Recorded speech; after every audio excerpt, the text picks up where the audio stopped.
Podcasting from a remote location somewhere deep in the heart of New York City. This is Crypto Characters, and I'm your host, Jason Nagy. Our guest for today is the magnificent Maya Zehavi, crypto veteran. Maya, welcome to the podcast. Okay, so you are one of the most interesting folks that I've met in the cryptoverse because you have all sorts of knowledge about things that, you know, most people can't exactly speak to. One of them we'll be talking about today, zero knowledge proofs or ZKPs, and I think they're called ZK snarks also. I think those names are hilarious. They're my favorite names in all of crypto. You don't like the Starks? What's that, the Starks? That's a different class of zero knowledge proofs. Really? You got Snarks and you got Starks. Real? Okay, so we're going to learn all about it. Yeah, you got Summer's Coming all. So we're going to do that. We're going to talk about sobering up of the crypto world, maybe a little bit of Facebook tokens or Facebook in general, and proof of stake. At least that's what we hope to get to today. So before we get there, let's hear a little bit about you and kind of how you ended up in the world of crypto or fintech, let's say. Let's look at your background. Right. And keep that mic like a little bit closer. There you go. So here's the secret. I actually, in some ways, started out my career in fintech because my first job after undergrad was really managing an IT project deployment for pension reform in Israel with Bank Leumi. That was my first job. And that sounds pretty cool. Yeah, and that was like a very intimate introduction to panic management at banks. Meaning panic management. Yeah, I mean, I was hired to like head a team of literally 9 people, and within 3 months the team had 36 people nationally all over, and another project kind of merged into it. Okay. So that was panic management. When did you do that? How long were you there for? 2 years, 2005, 2007. Yeah. Okay, so it's essentially post-internet boom and bust. The world had stabilized. Everything was kind of blowing and going. It's before... Pre-boom. No, this is like pre-gloom. It was before the 2008 collapse, but it was also after the internet bust. And there's a number of folks that have been on this program recently that were around for the pre-boom, boom and bust. You know, so that's kind of the distinction that I'm making. So in 2005, the world is all roses, right? There's like the economy's doing really well. People were that was when real estate was at some of its highest value. I know because I foreclosed on a lot of loans from the 2006 and 2007 vintage after they went bust. So I got in 2007 to that world. Okay. I did some mezzanine loans for aircraft leasing, asset-backed loans, some PPI securitization projects in Israel, a private equity firm, for about a year. What's PPI? Public-private infrastructure projects. Oh, okay, right, gotcha. Yeah, and that's when I got exposed for the first time to how, from the theoreticals of second derivatives and synthetics and different structuring, to seeing it up close. That's pretty cool. How much of it did you think was garbage, the synthetic derivatives and all that, or engineering and magic that really shouldn't have been? In 2007, I didn't understand why it had to be securitized, to be honest. Mm-hmm. Because we were like modeling these financial contracts, like when the payments are due, what the different interest rates, how do you assess the underlying assets, and so forth. And in 2007, the real estate market in the U.S. was already down. Right. But you didn't feel it because people were still creating new contracts and securitizing and creating different CDSs on the other side. CDS is credit default swaps? Yes. Okay. So you didn't feel it, but it had basically already happened, and we were kind of waiting for the ripple to hit the market in a way. The financing part of the market? Yeah. I thought we were already over it, to be honest. Already over what? It's a good question, right? Yeah. Are we still over it? I don't think we're over it. I think a lot of crypto is also a response to 2008. I mean, the fact is that we're still in the same business cycle since then, right? Well, I mean, yes and no. if you look at the business cycle that we're in now, all of the stuff that went bust. The banks, the government bailed out the banks. I think primarily they didn't bail out the banks. They bailed out the bank's depositors. client. Exactly. The bank's clients. They didn't bail out the banks. This was a financial crisis because I'm saying 2008 was a financial crisis, not a banking crisis. They bailed out Goldman by bailing out AIG, right? They didn't really transfer money, and then you had There's a lot truth to that. And a lot of the systematic risk was supposed to be less opaque, and you can see that right now MBSs are back, mortgage-backed securities. Well, they're not really going to go. They were never going to go away as a financing tool. You have steady payments that you could take from 300 loans, and if they're actually underwritten well, then it's a good investment for entities that are looking for stable coupons, right? That you want your steady interest payments. I mean, I will counter that, and I will say if you don't have enough visibility into the fluctuation of risks and valuations of the underlying assets, you're still just betting on that liquidity to be there to pay up your coupon throughout the lifetime of that instrument. Yeah, that's correct. I would say it like this, just a simpler way, because I don't have all the financial wizardry that you have. Stop complimenting. But it's true. I mean, the way I see it is, you are betting to a certain extent on the people that are putting it together, that are managing it, that the assets that are backing the borrowers really that are backing the loans have enough. The underlying real estate has enough net operating income so that the borrowers can continue to make their loan payments. That's for mortgage-backed securities, but it's... Yeah, but you have to understand. So my issue is that you see, and I have to say I was late to come to this realization. I only got to this in like summer of 2008, before Lehman really hit went down under, was that by creating all these instruments, we were in fact creating a bigger dependence of our economy and the financialization of financing throughout synthetics and derivatives than the actual business that was getting done within that economy, right? That's true. It's like a front for the underlying business, or it's a way to capitalize on it. So let's talk about a couple of things, because you mentioned synthetics, right? So by that, I'm assuming you're referencing synthetic derivatives, right? Yes. So why don't you explain what that is? Synthetic derivatives are basically instruments that offer the holder a return on the upside, or if there's a downside, a payment of an instrument that he or she doesn't necessarily own and won't own, just the difference in that. In other words, you're betting on the outcome, but you don't have a stake you're not a participant in the underlying business, right? Yeah, it's not like an option or a future that you can always cash it in and actually buy the underlying. Right. Okay, so that's a synthetic derivative. Now let's talk about a credit default swap. You can pass on any of I'm these, passing. Because I think my definitions are going to be pretty opaque. But in general, I find CDSs to be weapons of mass financial destruction, because they basically increase the systematic risk within that industry, where the upside can surpass the underlying value even of the base instrument. And that's my main issue. Does that make sense? No, okay. It makes sense to me, but I'm gonna kind of say it differently to make sure I understand it. Okay. So essentially, please translate me, Jason. It's for me. I want to make sure. No, it's also for me. I'm learning.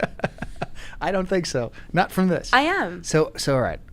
A credit default swap is where, I'm just taking the default and the swap, right? You're betting one side of the CDS, the credit default swap, is betting that someone is going to default, and the other side is betting that that entity is not going to default.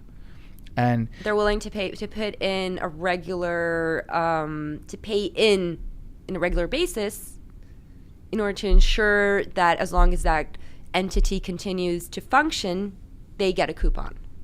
Right. And then, but a credit default swap, my understanding of it, and it could be wrong, that's why I'm asking this, is essentially that the big money in the upside was if there was an actual default, right? That was where you made the big money. At least that's so. You would agree with that, right? So basically, I'm saying I don't own your stock, but I'm willing to bet a lot of money that you're going to go under, because the premiums and the fees for these instruments are enormous, right? And in this case, the credit default swap is it's a reverse insurance bet, right? Normally, the insurer's betting you're not going to go under. Here, the person that buys the credit default swap is actually betting that you're going to go under. Yes, you see, you did it so much savvier than I did. No, it's just really basic. That's all. No. It's the only way I can understand this stuff. And so then the reason why they're a mass financial destruction product, right? I love that. That's great. Is because weapons of mass financial destruction. There yes, you go. Weapons of mass financial destruction. That's good stuff.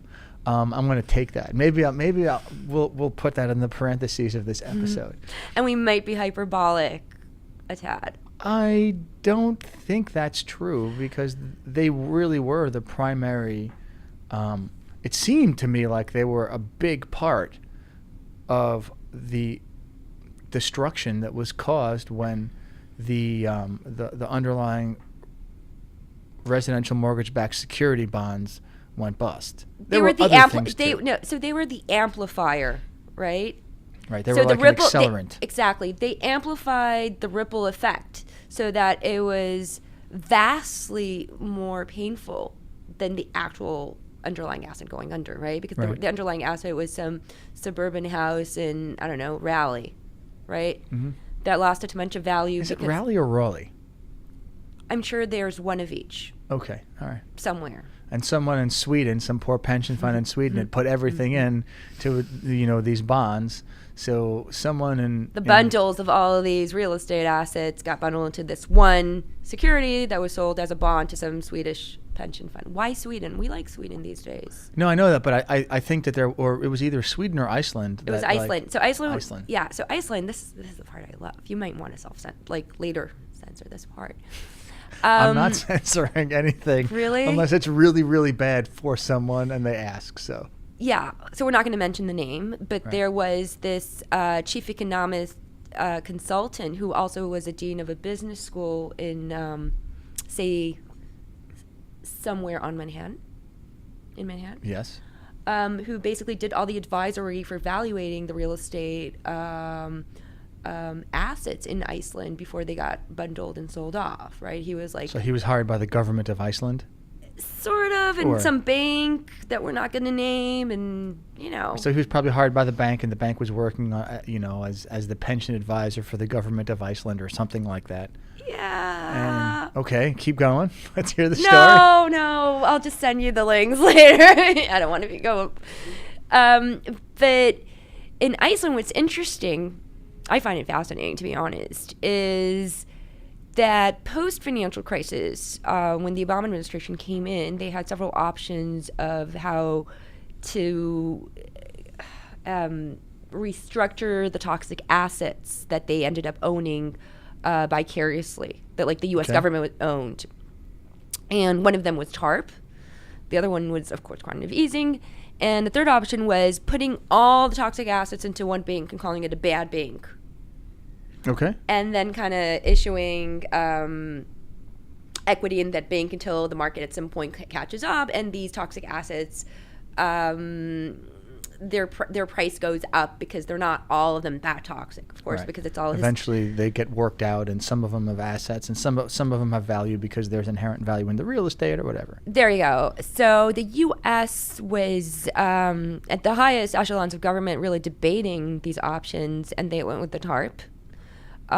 Just to ease the market's concern, I think, more than it was a feasible reaction. But Iceland went with the big bank, and Iceland was the first country to start recovering from the financial crisis.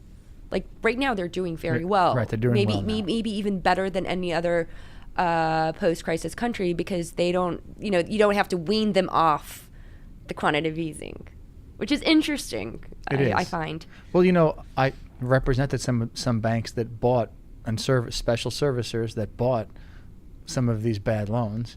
As an SPV. Yeah, you would buy them, Yeah. and then you'd take them, and then you'd work them out, and there's an entire industry on that. So Iceland may have needed that.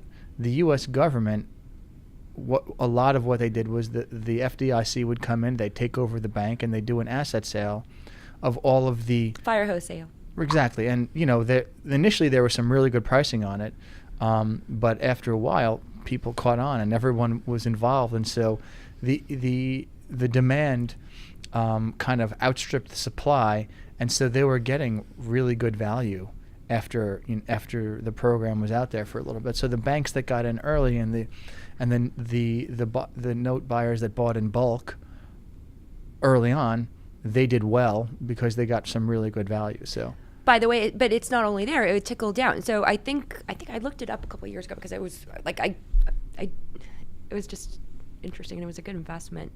The best returns in the first 5 years post-crisis was the bank stocks and American insurance, like in lieu of AIG, Obama. you mean? Yeah, Obamacare and stuff like not the AIG, but also the Athena and Humana and all those. So actually, American insurance companies in general. Yeah, but the banks as well, because they were underpriced for a very long time, and they were still doing a lot of business, which the American government was basically underwriting. The U.S. Treasuries, obviously. Right. So back to crypto. The first time I got introduced to crypto was a friend from Tel Aviv. I was living in New York at the time. This is 2010, and a friend from Tel Aviv sent me to this meetup because he knew how disillusioned I was post-financial crisis, and I thought, I'm never going to have anything to do with finance. I hate this industry. It's awful. Sound familiar? I've never heard you say that about any industry. And I stand behind it. And he sent me to this meetup in Washington Square Park, some NYU, one of the various real estate holdings. Mm-hmm. And it was a Bitcoin meetup. In 2010, that's really early. And this is where I made the real worst financial decision of my life, because I walked in and I think I probably was it was me and some other girl, and these people looked seriously insane to me that they want to overthrow governments, and I was convinced that there were some undercover feds there or something, and I realized that I'm probably going to get into trouble just by sharing oxygen with the people in that room. There were some weird characters in the beginning, weren't they? There still are. I like that, but I thought these people are insane, and I left. And Bitcoin was a pretty good price. It was like just under $1 at the time. Wow. Yeah. It's 6 now. 6,000. 6,000 now, yeah. Yeah, it was 20 at some point. Yeah. I really want to be that pizza guy. The Bitcoin pepperoni? Pizza. Oh, yeah. I mean, I wouldn't eat the pizza, but I would Are you certainly willing to sell eat it. the pepperoni? That's what I want to know. Definitely not. So, yeah, what was it? 10,000? How many Bitcoins did those two pizzas go for? Oh shoot, I don't remember. It's some ridiculous amount. I mean, it wasn't like 5 or 10. It was a lot. At some point, I think that one transaction would have been nominated in U.S. dollars for like 200 mil. Yeah, right. Like there was that point. I remember like someone. When Bitcoin was 20,000. Right? I think it was like before that, like 18K. Gotcha. Something like that. Yeah, like a bit before it made it to all-time highs. Yeah. Right. That's funny, man. All right, so Bitcoin, it's $1. You walk in, and I walk out, and that's the end of the story. Seriously. And so, when did you next run into it? Was it years later, or? Yeah. Really? 2014. I moved back to Tel Aviv. 2014. Yeah. Mm-hmm. And it's actually a funny story. I was caught up in traffic on the way to a meeting. And the guy calls me in the middle of traffic. Of course, this guy is now an ICO specialist and investor. And his secretary calls me and cancels. And I was like, okay, I'm already in the neighborhood. I call a friend. I'm like, dude, we're having lunch. And he says, I can't have lunch with you, but you can have my lunch. I'm like, what are you talking about? He's like, go to my lunch meeting. You're going to find this interesting. And I go and I meet this guy who used to be an ETF underwriter. Okay. In Israel, and then he worked in some binaries. Serious guy. There was a bunch of like investment bankers. His academic, and he tells me that he wants to open an exchange at him and I go, dude, you look like a serious guy. Why the hell are you interested in Bitcoin? And he starts explaining to me that there's more than just Bitcoin. And he sends me to these people. I still thought it was a joke. And I think it was sitting with Gideon the first time that kind of changed my view of it. So just then, let me explain what was going on in this space. Colored Coin had come out, which is the guys from Huawei, Alex Mizrahi, and Or Perlman. And Gideon Greenspan had built his own version of Colored Coin as well. This is Gideon from Coin Sciences and Multi-Chain.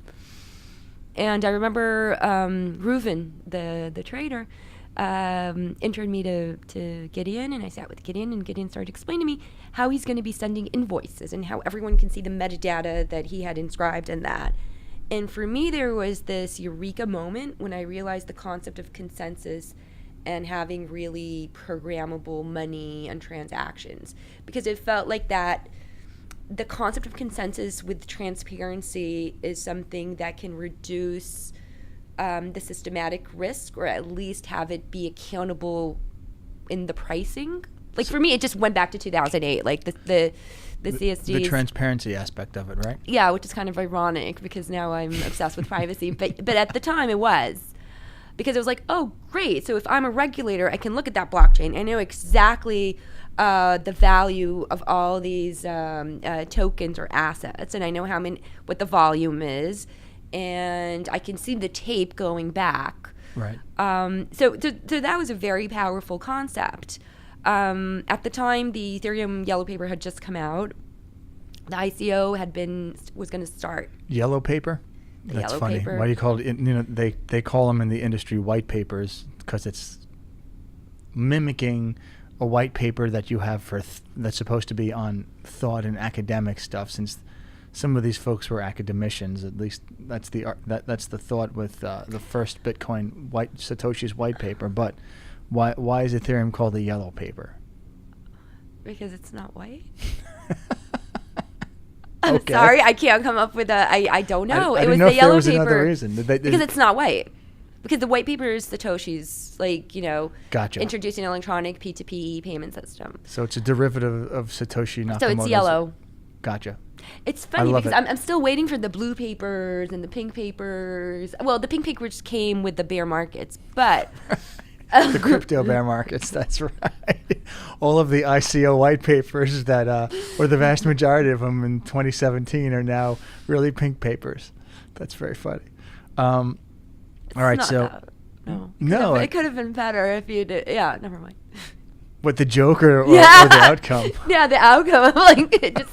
The outcome definitely could have been better for a lot of people. So, all right, so 2014, then you kind of run back into it. So I ran back into it, and I saw how powerful it was, and I ended up thinking that, whatever use case, I wasn't even thinking about it. For me, it was obvious that decentralized identity is what you're going to end up needing, knowing that Ethereum is going on. You had Mastercoin and their token generation events, fundraising. MaidenSafe had just raised money. MaidenSafe? Yeah, MadeSafe. Okay. Storage, and I thought that you're going to need an identity solution if people were actually going to use the concept of decentralized storage or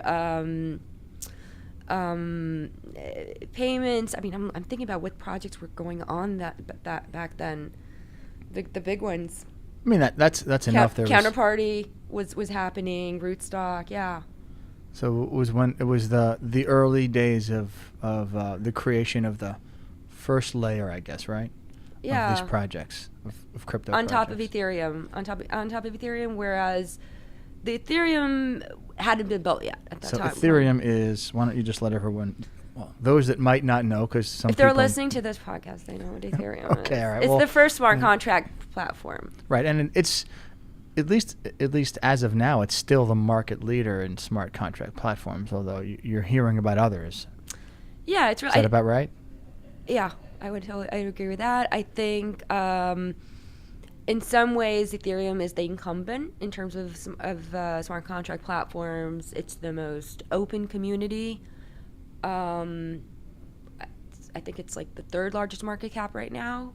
Oh, it's the third? What's the second? I don't know. Ripple. XRP Army's payment method. Okay. You know what? I didn't think about that, but you're right. I might be wrong. I I haven't looked at the markets in like 48 hours. Right. So that could change in 48 hours. I know. Right? Do we want to look? That's okay. No. It doesn't really matter for this. So, then tell us about how you became obsessed with privacy. Well, you didn't say obsessed, and I really hate that word. I shouldn't have used it, but you started to focus on privacy. So and that tell was us what zero knowledge proofs are. You're rushing me. I'm sorry. Let's go back. Let's step back. Let's go back. Let's privacy. Back. We're back into before privacy.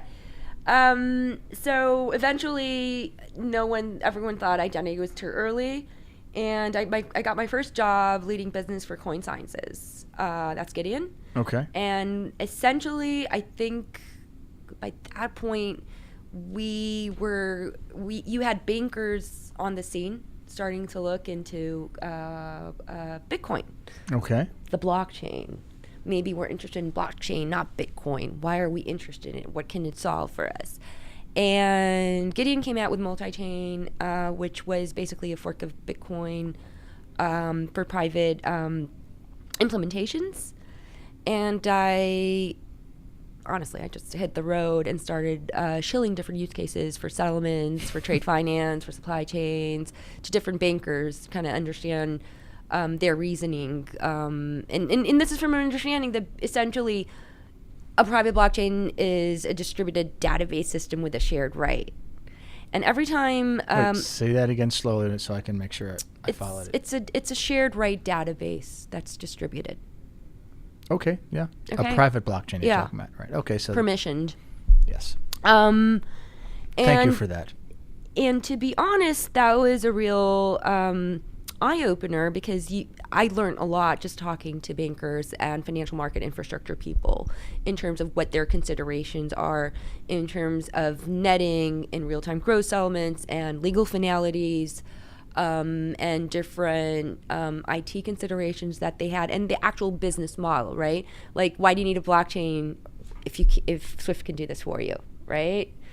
Well, I mean, a blockchain would reduce the delays. You can get the money instantaneously, and that's the reason that you would use a blockchain instead of Swift. Swift may run the damn blockchain, but if it's on blockchain, it's like that. It's instant today. There's a reason the payments go. It takes like 48 hours. Hold on. It's a netting issue. It's not a technology issue. It's a question of transaction finality, financial finality, and legal finality of these settlements, that's right? Exactly right. Now, if they do it on a blockchain or they do it in this IT system that Swift owns from end to end, that won't make the money come in faster, right? So even if you put... No, it would make the money come in faster because there is a delay. If it's done automatically on the blockchain, you have it instantaneously. It's yours, and you don't have to worry about it. And it should reduce the payments depending on how much it costs to run the network. There you go. Now we start being practical. It also depends on how you're able to link that to your real deposits. And most of your deposits, the fiat deposits that the banks hold, run on Swift, and you need a digital representation on chain because it's not going to be real money. That's a very So now good you're point. syncing it between the different messaging standards that Swift has for payments, for security settlements, for trade finance, and that is the. I had this guy call. I'm not going to say from where. Tell me that's the complexities of going into production and being real. But you can also have that stuff on the back end done near instantaneously once it's great. So now we're all going to represent it on our blockchain, and everyone can see everything because it's a transparency machine. And do you think Morgan Stanley really wants Goldman to know exactly how much money they're transferring right now to the UK and how much they're netting for their Japanese markets to open up? So it would be pseudonymous, wouldn't it? No, but if it's pseudonymous is not anonymous. Is it pseudonymous or pseudonymous, by the way? I say pseudonymous, which everyone seems to say pseudonymous, so because it's fun to say. That's true. So I'll say pseudonymous because I really don't know. I looked it up. It's not an actual word. No, it's not. You always get the red autocorrect thing. I know, it's not a word. So that's why I'm like, well, how do you say it? And I can't figure it out. There's no place to go. I look at it this way. It's people that really like saying pseudo about stuff, and they decide it's not really anonymous, and we're just going to call it pseudo. Right. But that doesn't sound really legit, so let's put in the anonymous at the end. You're okay. I'll go with that. I like pseudo also. It's quasi. Yeah. What did you say? What was that other word? The phrasing you were talking about? OG. Oh God. Right. See, I know. Oh God. I know it that way, not the other way. I can't believe you didn't know that. I'm really disappointed. At least I know what a ZKP is. You want to move on? No. That is not a signal to move on. But you realize how basically we're reinventing all these words and terminology and acronyms, and then shortening the acronyms to fit whatever it is we're doing. And it's kind of annoying, actually. It's almost like the military. In what way? The acronyms. Oh yeah, you're right about that. Like FUBAR. Yeah. From World War II. My favorite World War II military acronym. The only one that I know, in fact. No. You know others. I'm thinking. It'll come to me. Yeah, there might be one other as well. Snafu and FUBAR, right? Those are the two that I know. Really? FUD? Yeah. Wait, you know HODL? Yeah, but that's not a military acronym. No, but I'm moving on into acronyms that are much more tangible. So tell everyone, what does HODL mean? Tell us what Bitcoin is, Maya. No. HODL. HODL is? Hold on to dear life. That's right. And what's FUD. The other one? FUD, yeah. Fear of utter destruction. That's right, and FOMO is fear of missing out. That's not but crypto. FOMO, yeah. It's used Lambo? in crypto.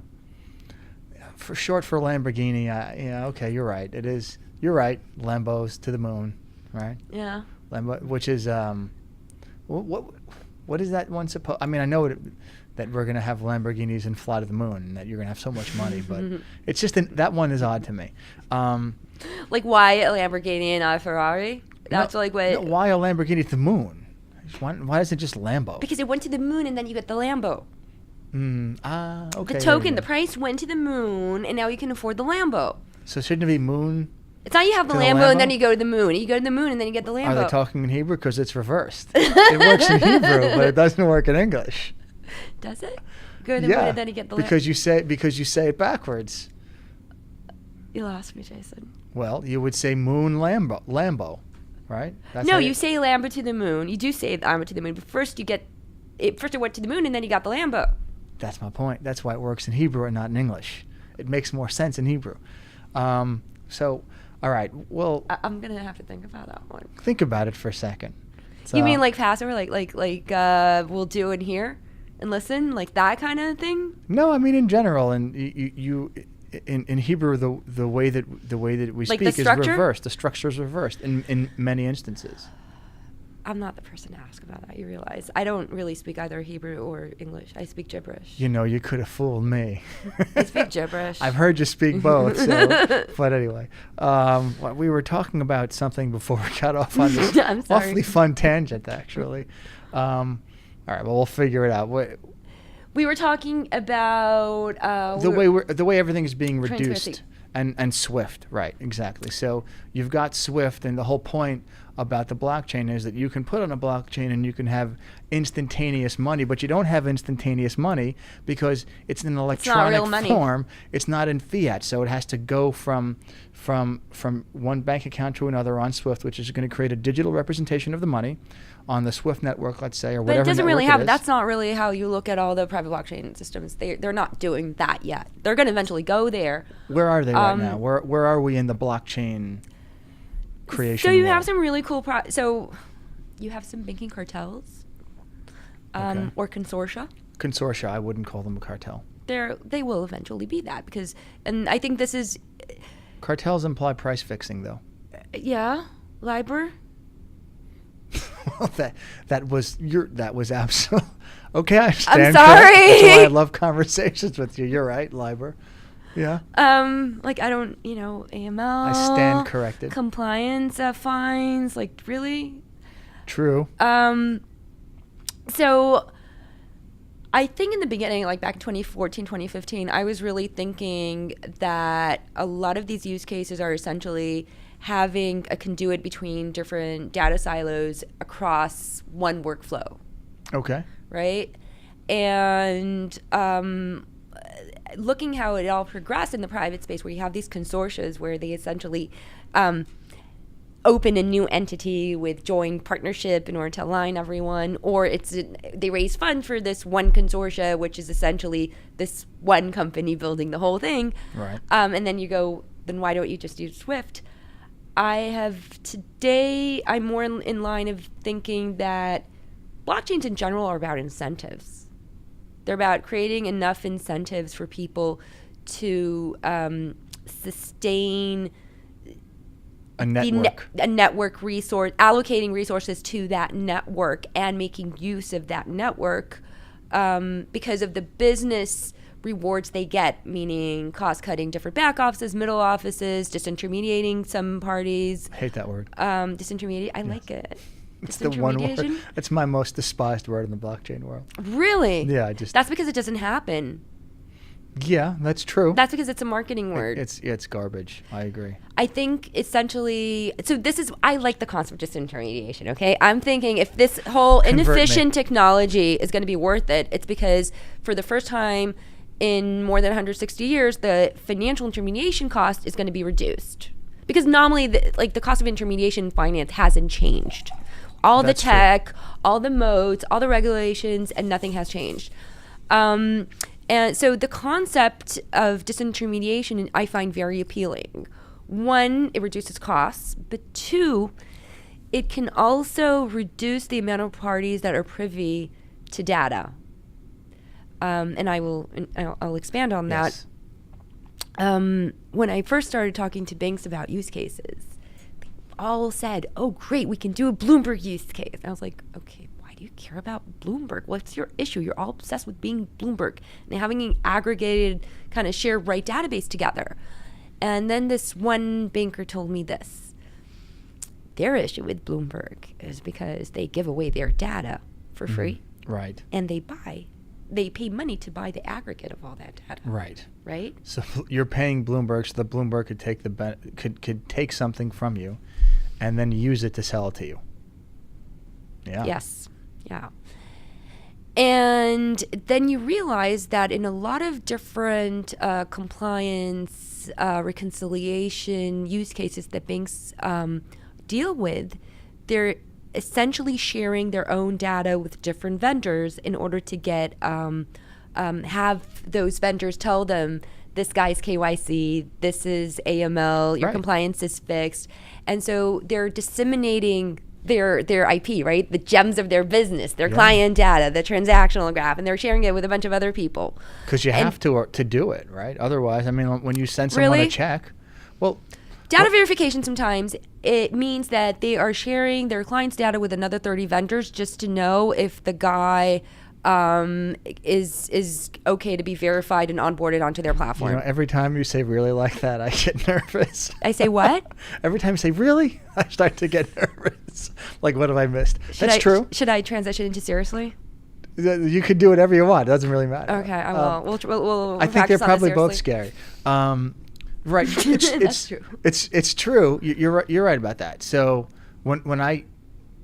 here's an example of what I meant when I said that. If I give you a check, you get my bank account number, and then when it comes back to me, I get your bank account number. At least in the U.S. check world. Right. So that's a perfect example of how, in order you have to share that information. When was the last time you wrote a check? No, I'm seriously asking. You know what? I write it a lot less than I used to. I mean, 5 years ago, but now you're right. I through my phone, I use whatever payment apps that you have on your banking institutions. That's what everyone uses, or you use PayPal. Now, right? Wait, hold on. Let's go into the check. You're the lawyer here, okay? So if I'm getting my legal terminology wrong, please correct me. I will. So a check is basically an IOU of a contract where you are the sole beneficiary of that, and it always says that on the check, right? Perfectly said. And something most people don't realize, including most lawyers.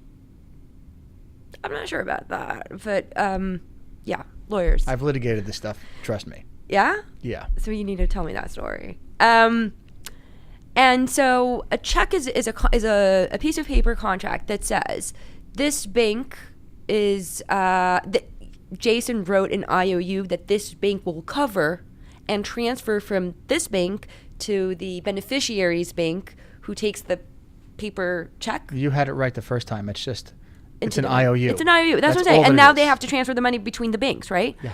And the banks are the agents of the opposite sides of the IOU. They're the counterparty, exactly. But within that transfer, they actually create that transaction through N amount of SWIFT messages between different transit banks, if you will, right? Only if it's internationally.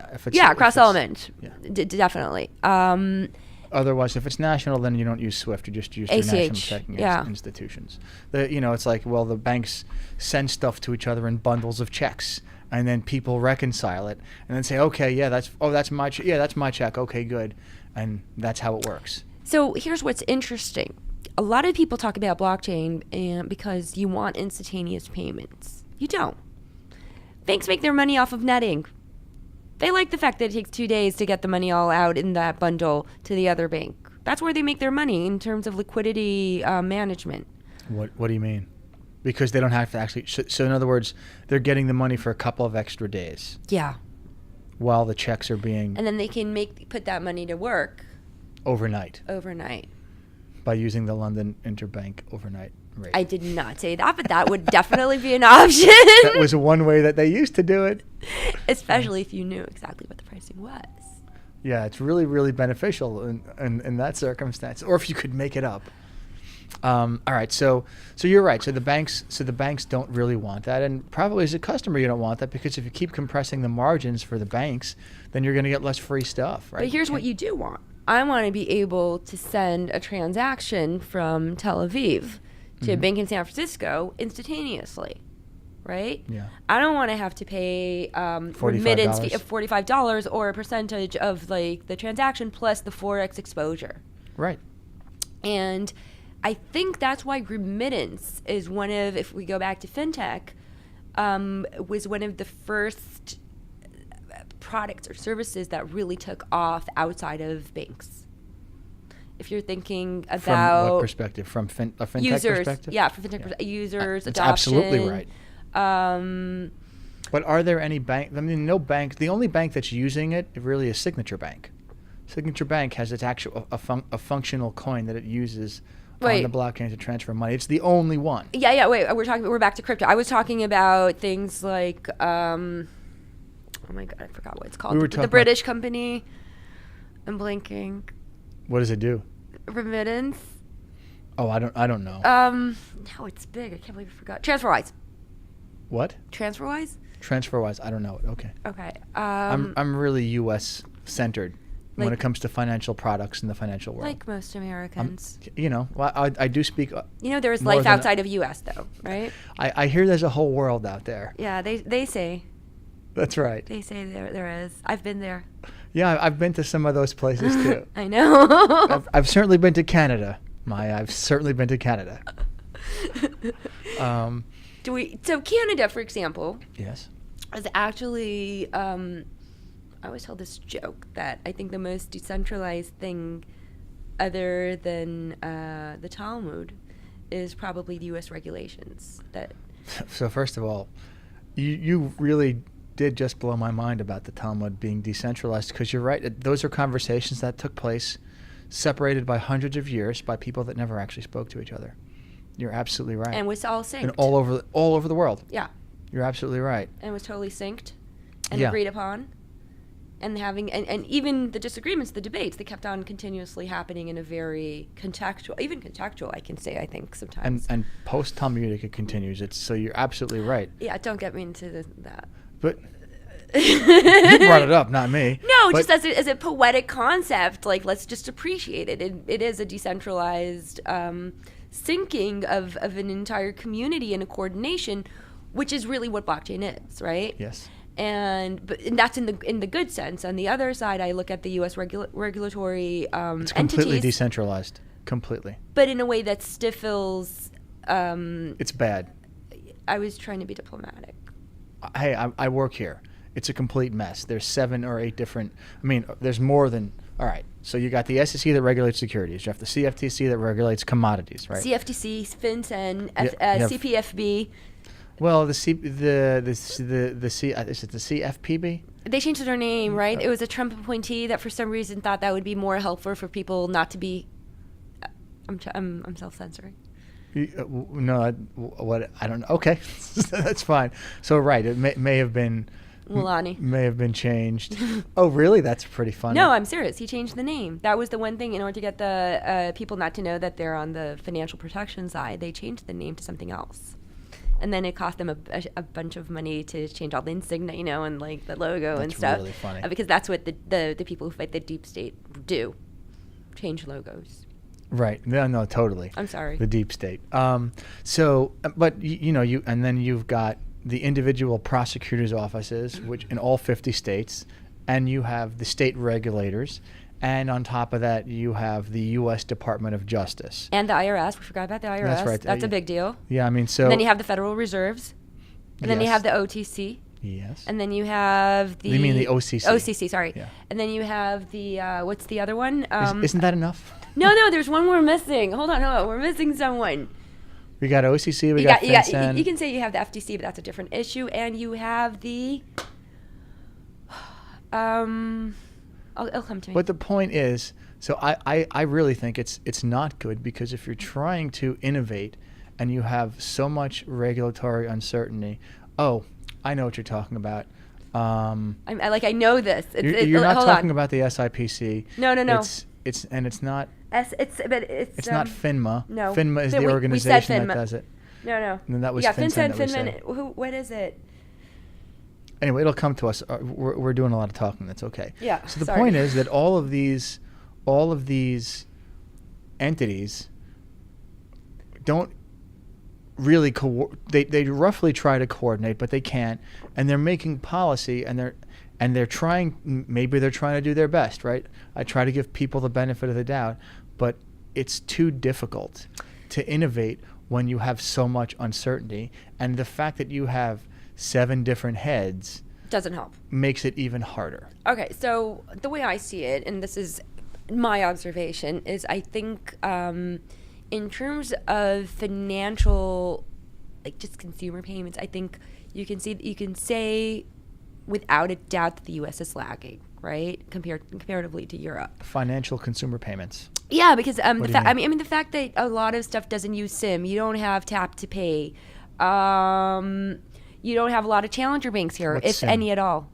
What's it called? The chips, the credit card chips for authorization and having.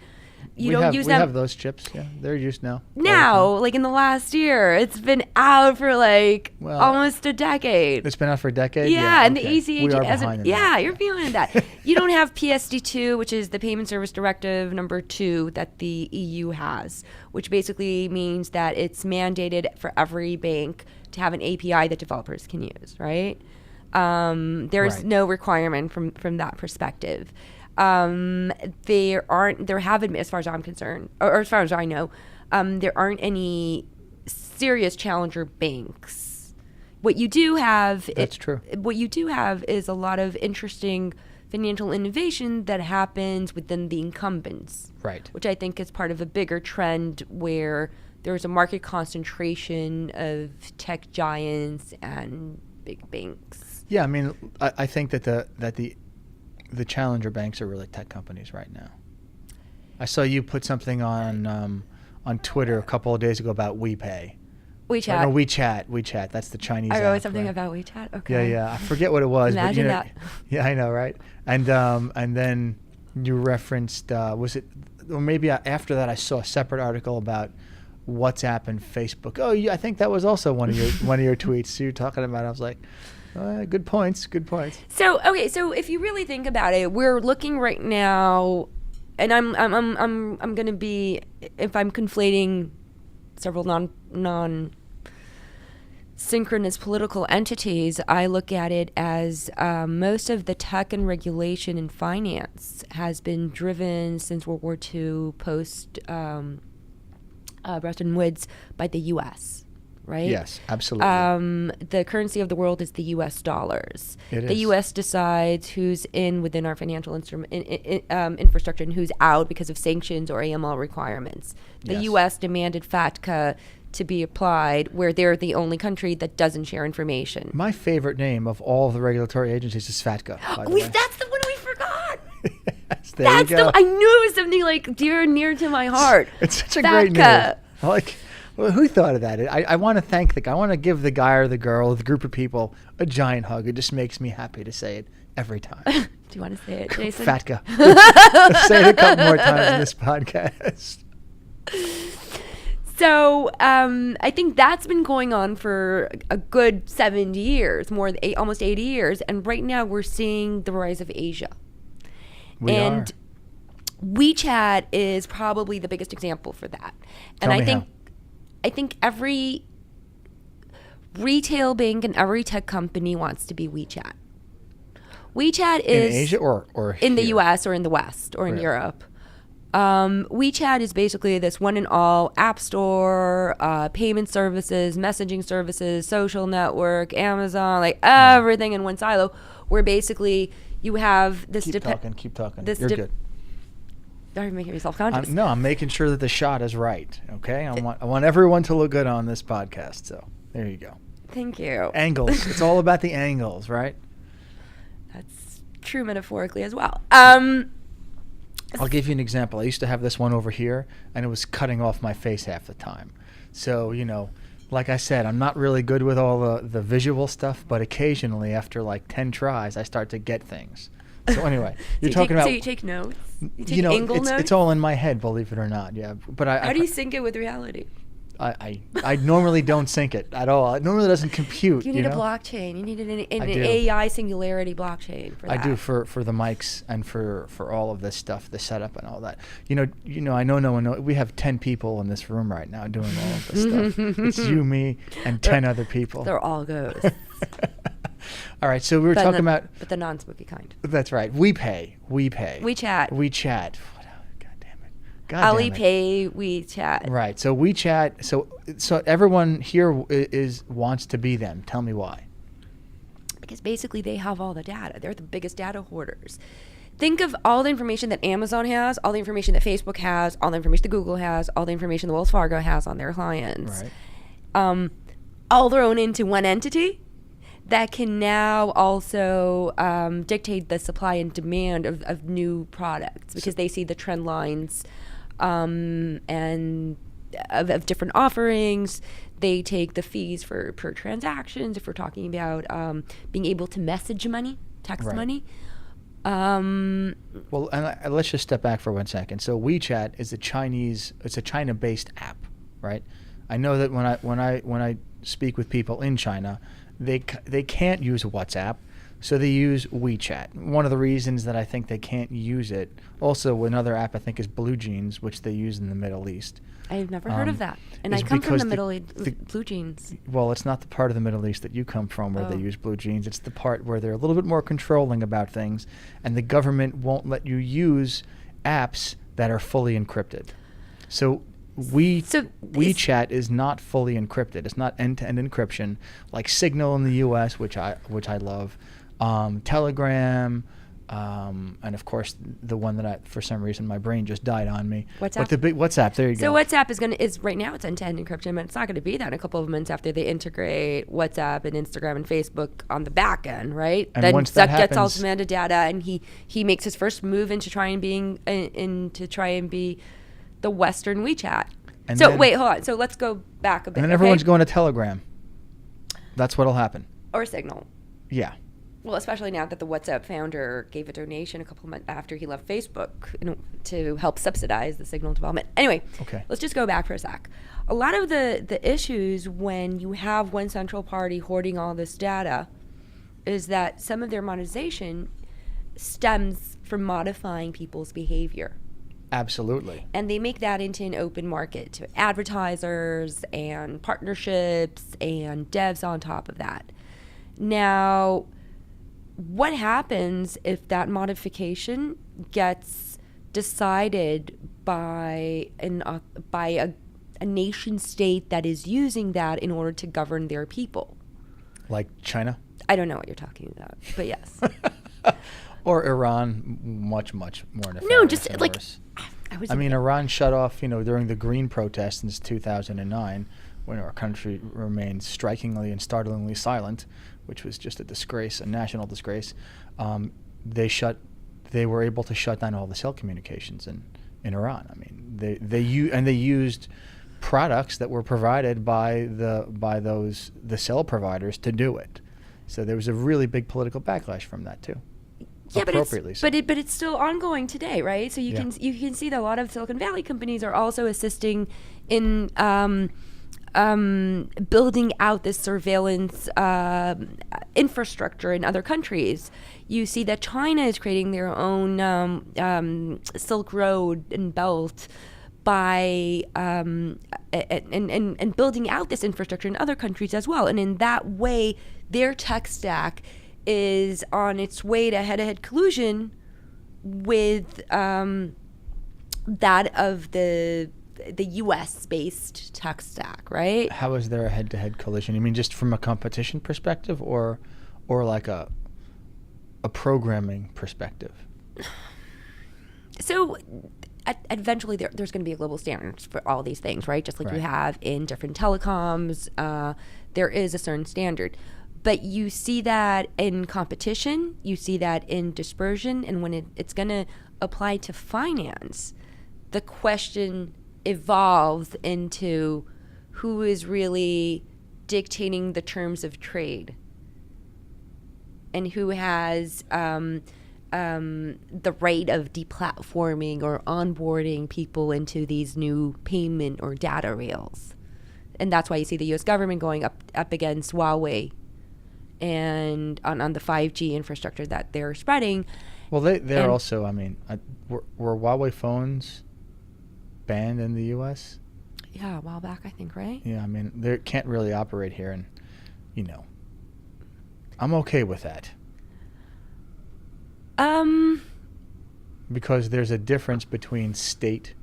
In some of these countries, China is one of them, it's a government-run capitalist entity. So the state has a lot of control or entire control over corporations. But you could also make the case, and the U.S. is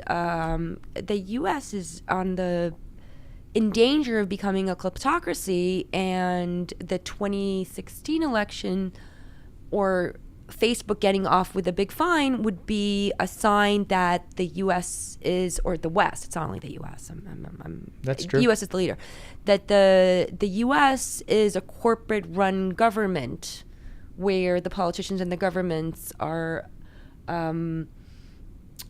auctioned off through PACs and campaign funding of various foreign sorts. Well, if that's true, then the only and revolving doors. We haven't mentioned the revolving doors where ex-regulators go up and become XRP army members. But, well, they have to sit on the sidelines for a couple of years. I mean, that happened after Riggs Bank. That was, the Riggs Bank fiasco. You sit on the sidelines for a while. I think it's a year or two. I haven't looked, but they are doing that, and that's better. I mean, it is better. Yeah, okay. But I would really, say, the bar is that low? What do? You ban someone from an entire industry for their life because I don't know. they regulated it? You can't do that. So basically, but that then means no one would be a regulator. No, but think about it this way. That means that when they're a regulator, they're already thinking about their next gig in 2 years. They're not going to do something that will effectively actually regulate the market or open it up for competition. They want the incumbent to hire them. I haven't seen that in any of the regulated industries that I operate in. Like the SEC does not do that. Sheila Blair represents Ripple. When did she leave the SEC? Right after the Obama administration, so like 2016. She's been representing them for probably over a year. I thought that there was that they had to sit on the sidelines, but maybe I'm wrong. I mean, explain to me how a company that has violated so many security laws that is arguably not arguably. Come on, I mean, not they arguably. settled with the SEC, right? But have they? That's news. They have not. Maybe I'm wrong. Maybe I read something. Maybe I read a clickbaity headline and I didn't pay attention. A company that sponsors Twitter bots and trolls and pays them to like literally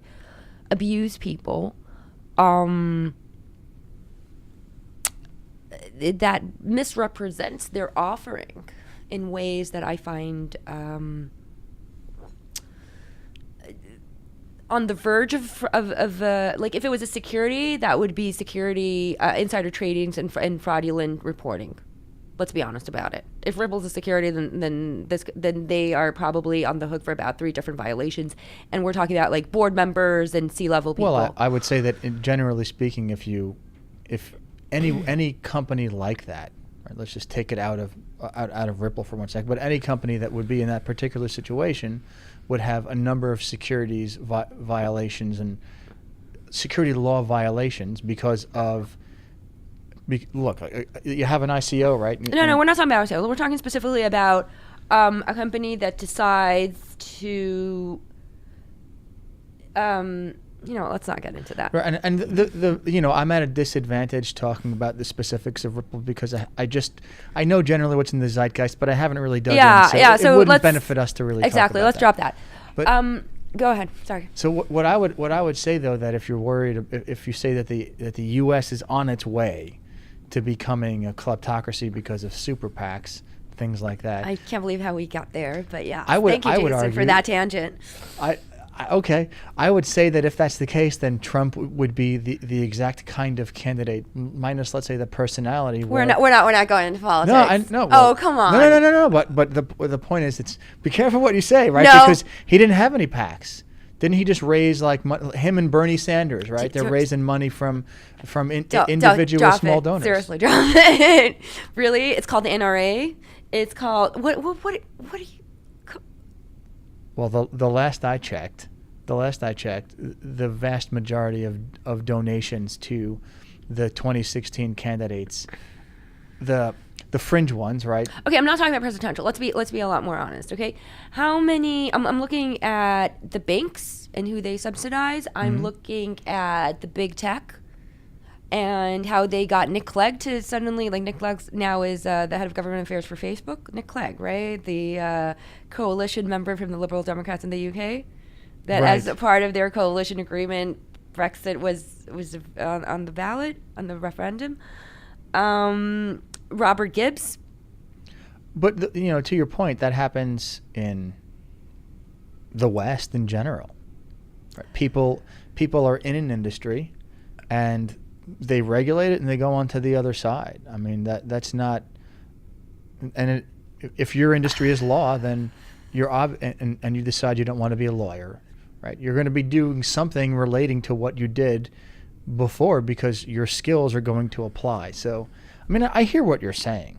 I do think that that's why you want wait times. You want people to be on the sidelines. Hold on. Here's my point. Let me try and abstract it a bit into the high level because when I really look at it, I think that something fundamental about Western democratic social contracts has disintegrated from our reality in the last 30 years.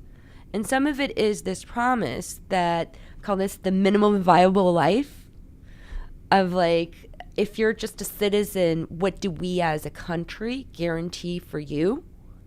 How is life going to be like? Right. Has been diminished. Workers' right, minimum wage, real wages nominally. And whereas, God, it sounds such a cliche. I think the inequality has grown so much because the incentive for the decision makers is not the principle based approach, but it's how do I get my next gig. Okay, and by the way, there's a couple of big tangents there that we're not going to go off. We're not going to go there, but that's the overlap. Because I don't agree with all of with a lot of what you said. I think there are economic arguments for it, but the point is, trickle down?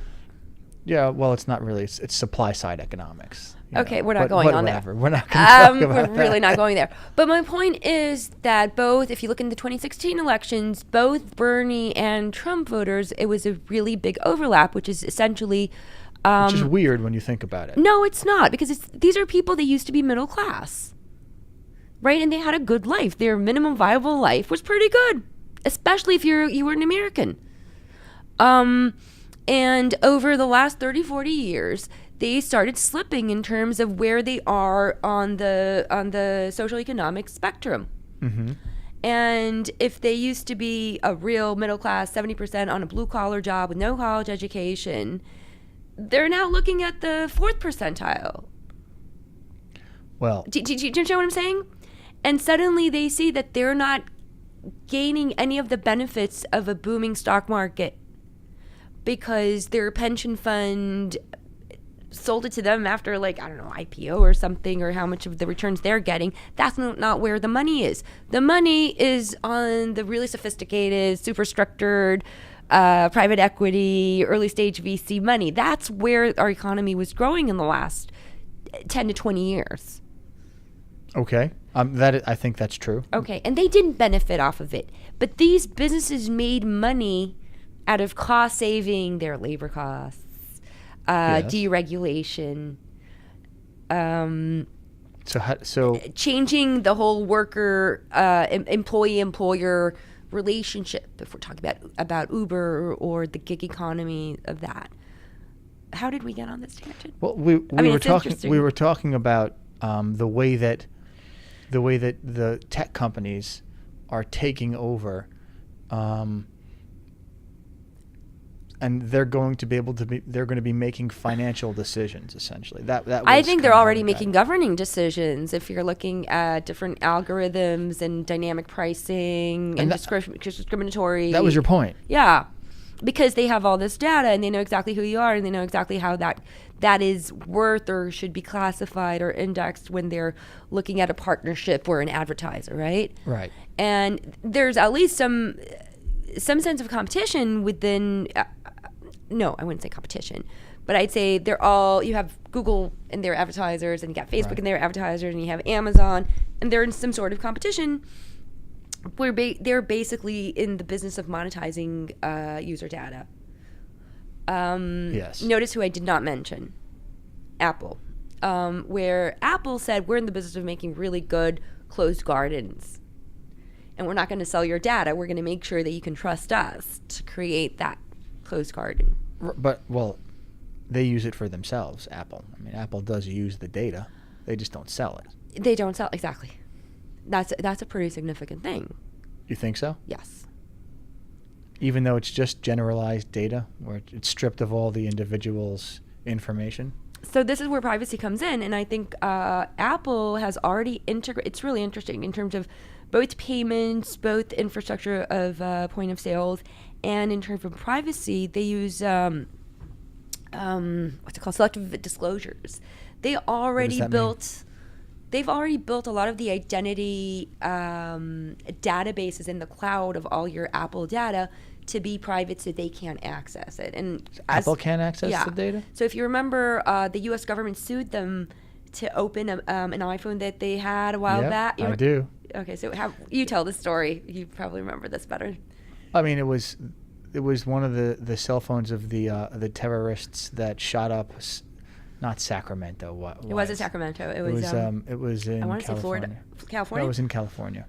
It was the husband and wife that had emigrated here, and they went and shot up like their, what was it? They went and shot up where they worked.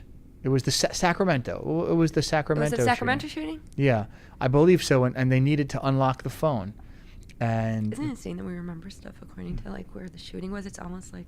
Well, I mean, it's you have to, right? Because the one in Florida was different, and that I thought it was the Florida one. I was convinced we're like maybe so it was like the second. It was also a lawsuit there and then there the feds managed to unlock it. Well, right. They hired an Israeli company that managed to hack the phone to get the information. I wonder how I knew that. Which I thought was a great story. But yeah, there was a big debate. There was a big debate that went on in the halls of government, although then it kind of just disappeared.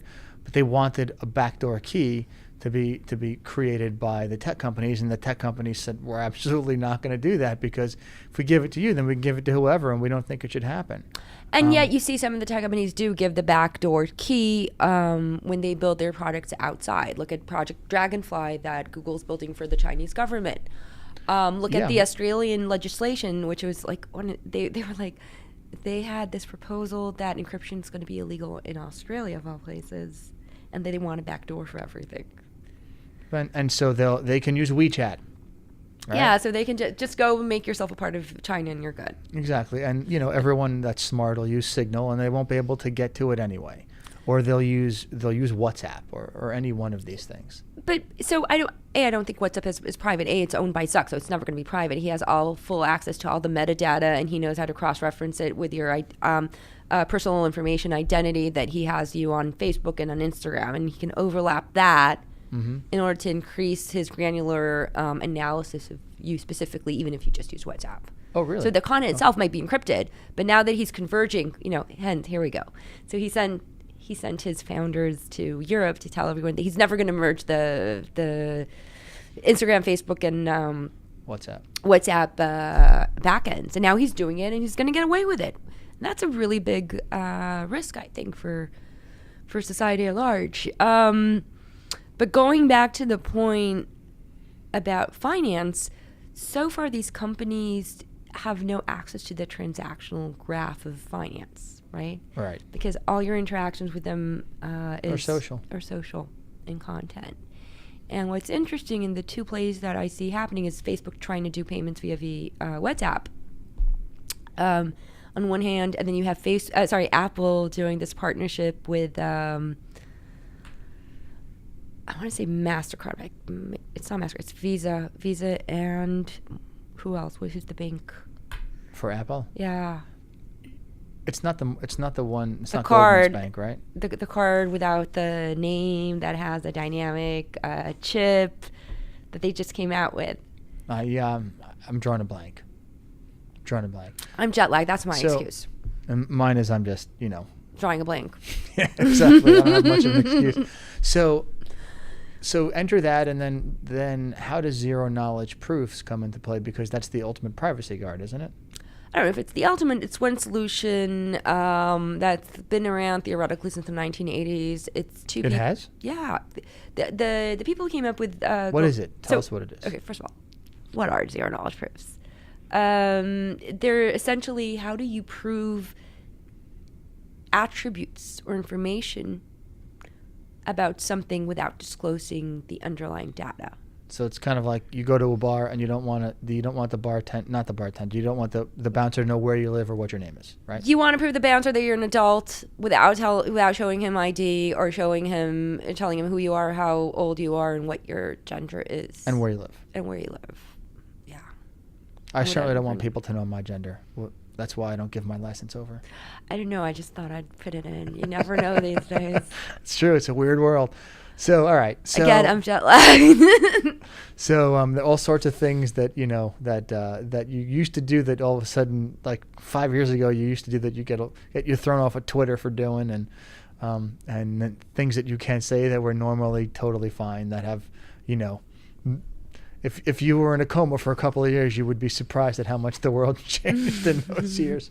So, all right. So, zero knowledge proofs. So you get to prove something without providing underlying information, right? Yes, and it was first the people who basically built the theoretical math behind zero knowledge proofs are two MIT professors named Shafi Goldwasser and Nicolas Zehavi. Who won the Turing Prize for that? Oh, they did. Yeah, that's cool. In the 80s. Yeah, in the early 80s, their papers came out. What is the math behind it? You don't think of that as math. I don't want you to tell me what it is because I wouldn't understand it. But can you sketch out a rough picture of kind of the math theory behind it? I'm curious.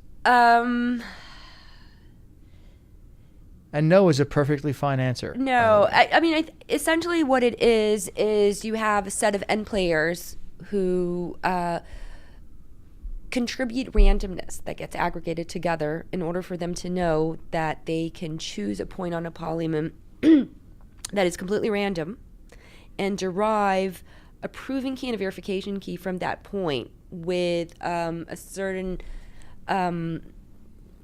algorithmic parameters for a proof, and they know that it's enough that just one party is trustworthy and isn't cheating. because you're adding randomness and randomness and randomness and randomness and randomness. All right. So you're right. I have no idea what the hell you just said. Let me try to rephrase it. Please don't. So you've got all of this information somewhere, right? And there's a ton of randomness. Would you like some more water, by the way? No, I'm good. Okay. And the randomness, being able to match up hold on. You need, in order to create a proving key, which is how you create what's a proof. What's a proving key? Proving key is running a proving circuit. What the hell is that? I'm sorry, I'm going to ask the questions. What is a proving circuit used for? How about that? I have my own private data. Okay. Say my DMV card, right? Okay. My driver's license. And I need to run it through a set of parameters that basically say, is Maya over the age of 21? Mm-hmm. That would be the proving circuit. And that proving Okay. circuit needs to know how to extract my birth date. Right. Calculate, based on today's date, whether or not my age is over the age of 21. Okay. And answer that auditing question to the affirmative of, yes, Maya is a legal adult. Okay. Only legal, not necessarily an adult. That's correct. We wouldn't want to go that far. Peter Pan syndrome. And so that would be the circuit. Okay. And creating a proof, which is basically a blob of proof that can't be decrypted, you need the proving key in order to do that. Okay. Now, by the way, this is I understand everything you've said so far, so this is great. Amazing.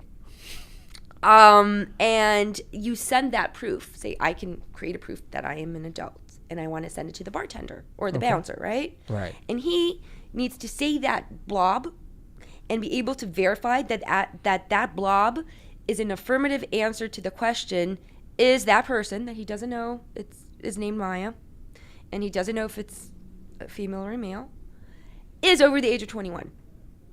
And he verifies that this person, yes, or he verifies that this person is no.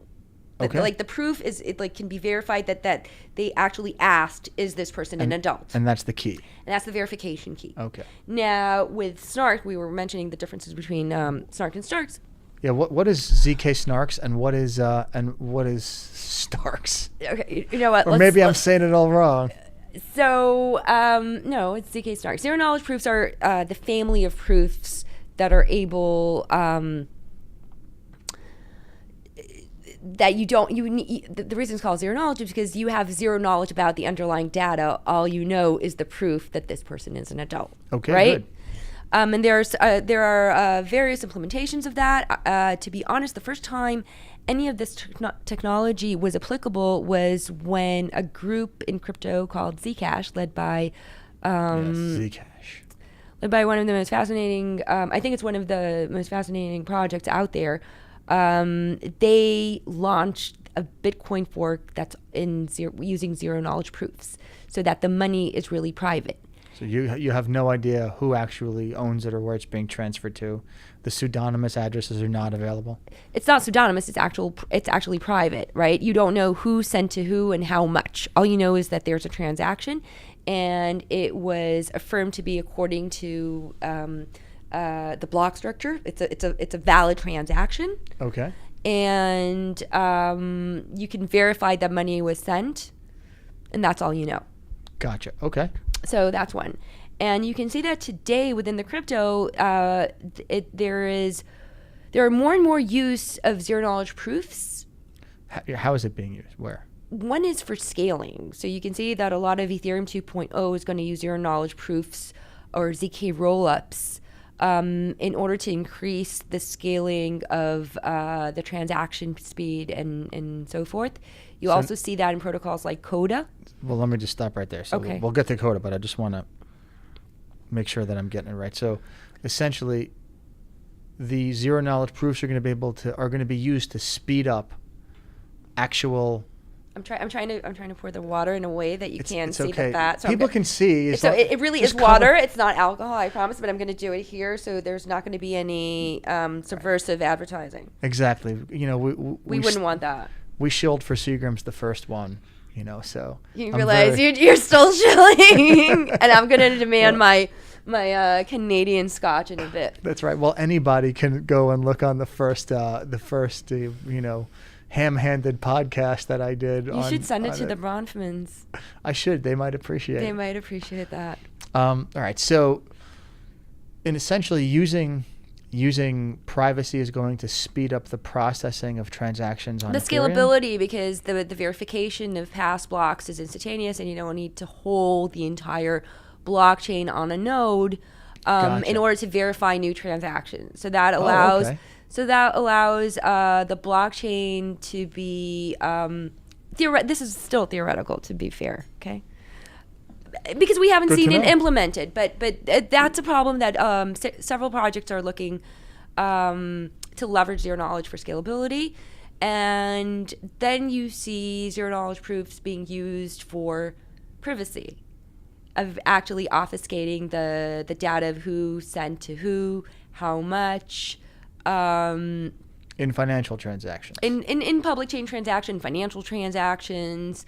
And I think we're going to see more evolutions. You see that both on the private enterprise space and on the public chain space. Okay. And I think we're going to start seeing, with the launch of these new smart contract protocols in the next year, that some projects are going to use zero knowledge proofs and multi-party computation for private computation. Basically, for instead of because this is going to be slightly geeky, but in essence, we get geeky here. It's okay. Even on Ethereum, none of the computation is done on chain.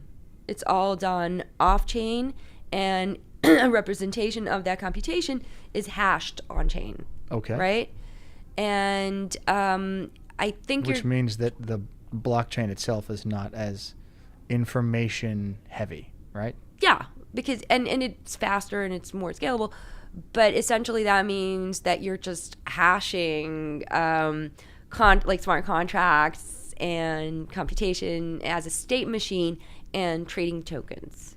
And so when you say it means that you're hashing and I'm being overly simplistic, and I apologize if that's like no, maybe... I actually needed to understand it. I need it overly simplistic. So think about it this way. Right now on Ethereum, most of the data is stored on a layer called IPFS. Okay.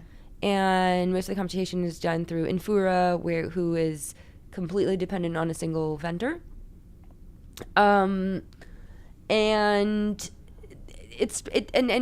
even when you go into, I think, Ethereum 2.0, you're not going to be using Ethereum as a world computer, but more or less as a verification network, verification of transactions via vproofs if it's layer 1, and verification that the smart contract computational result that you're running is the same as the one that your counterparty committed to and hashed on chain. Okay. Right? So value won't necessarily be transferred on chain, but it will be verified on chain. Okay. And that's the Ethereum 2.0. That's the next version of it?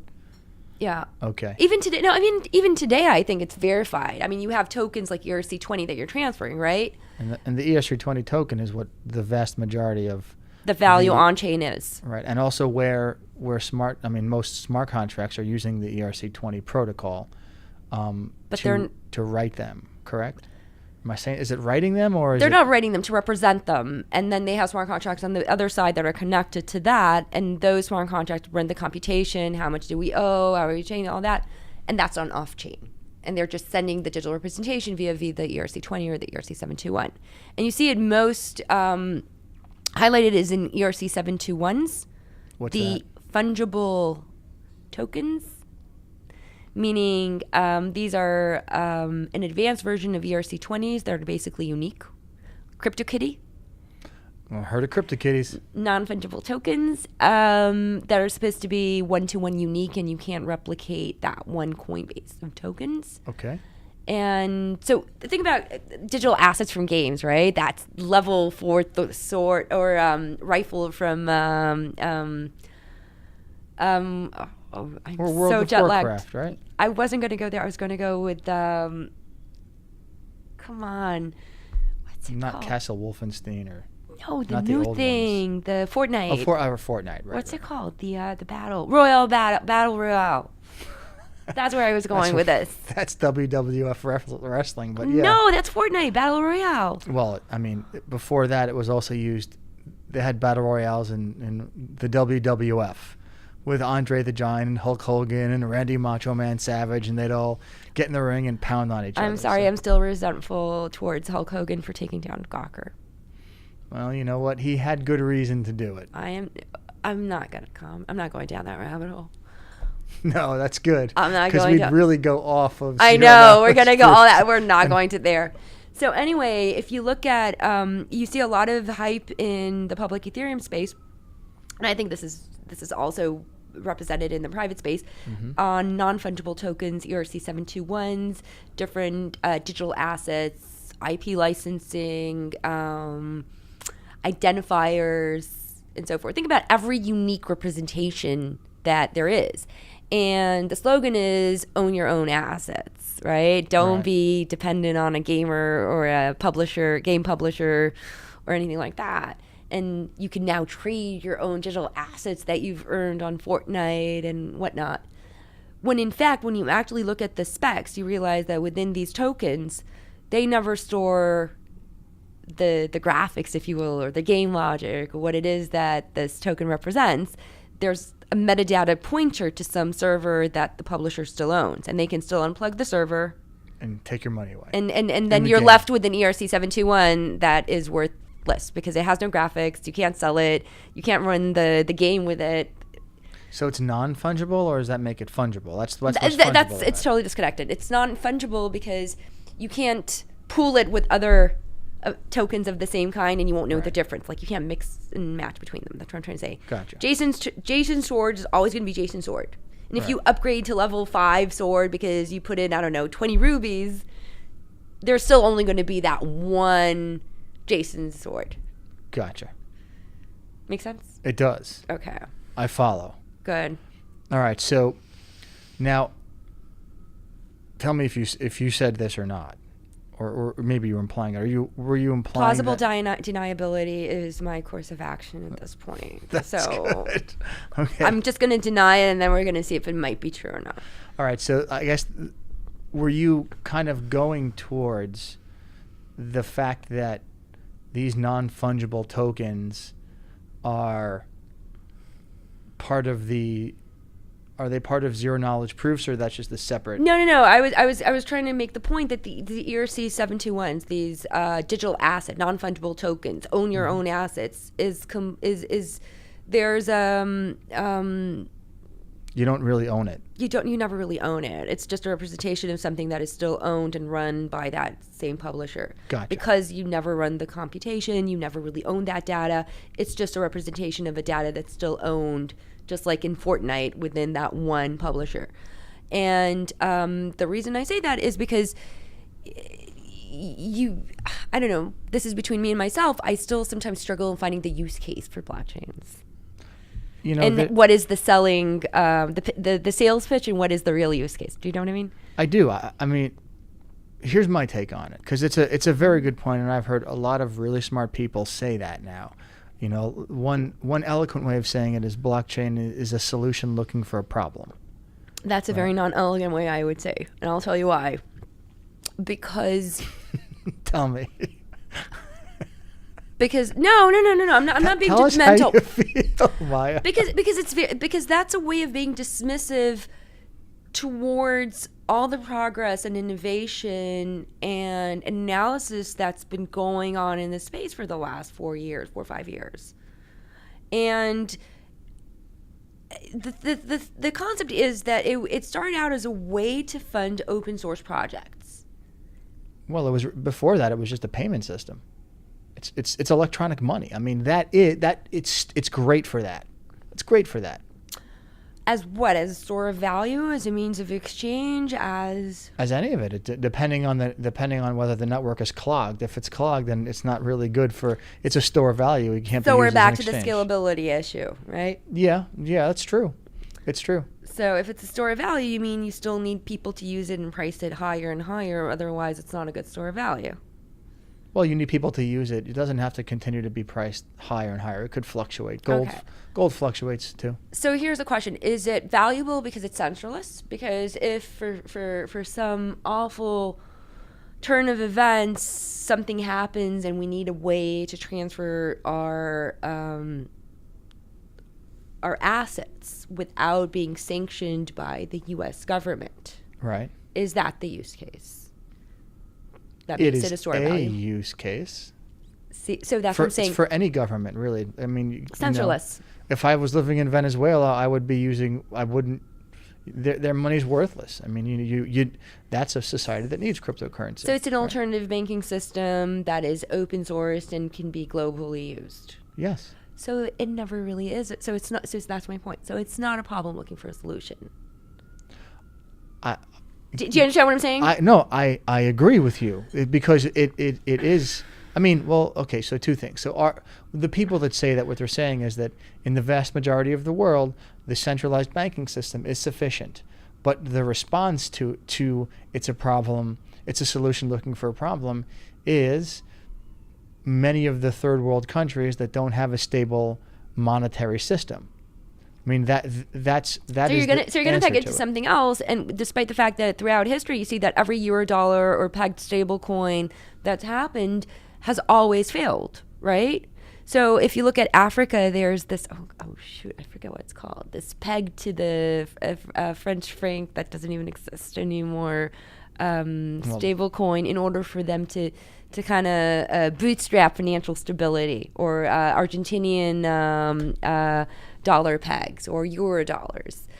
It's the same. I'm saying even for that you have a solution. That's not good enough, but it is a solution.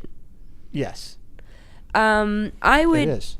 I think what's much more interesting is the fact that we're looking at it as a Web 3.0, and when you really consider the fact that we've created an open source way to verify and sync information, we're rethinking money and value and securities and new business models that are essentially a way, in my opinion, of looking at the next generation of tech into being programmable money, internet of value, and that will eventually stem from private computations, in my view. Gotcha. So you think that the base layer of the best use case for cryptocurrency, for example, is going to be, and all of digital assets, let's say, because it's not just any digital asset is going to be based on zero knowledge proofs. I don't know if it's going to be zero knowledge proof or multi-party computation, but I'm trying to say that the internet of value is something that we need to find a way where we can very efficiently sync and transfer value in a digital manner. And this is a turning point of thinking of different assets and digital assets and how they're represented.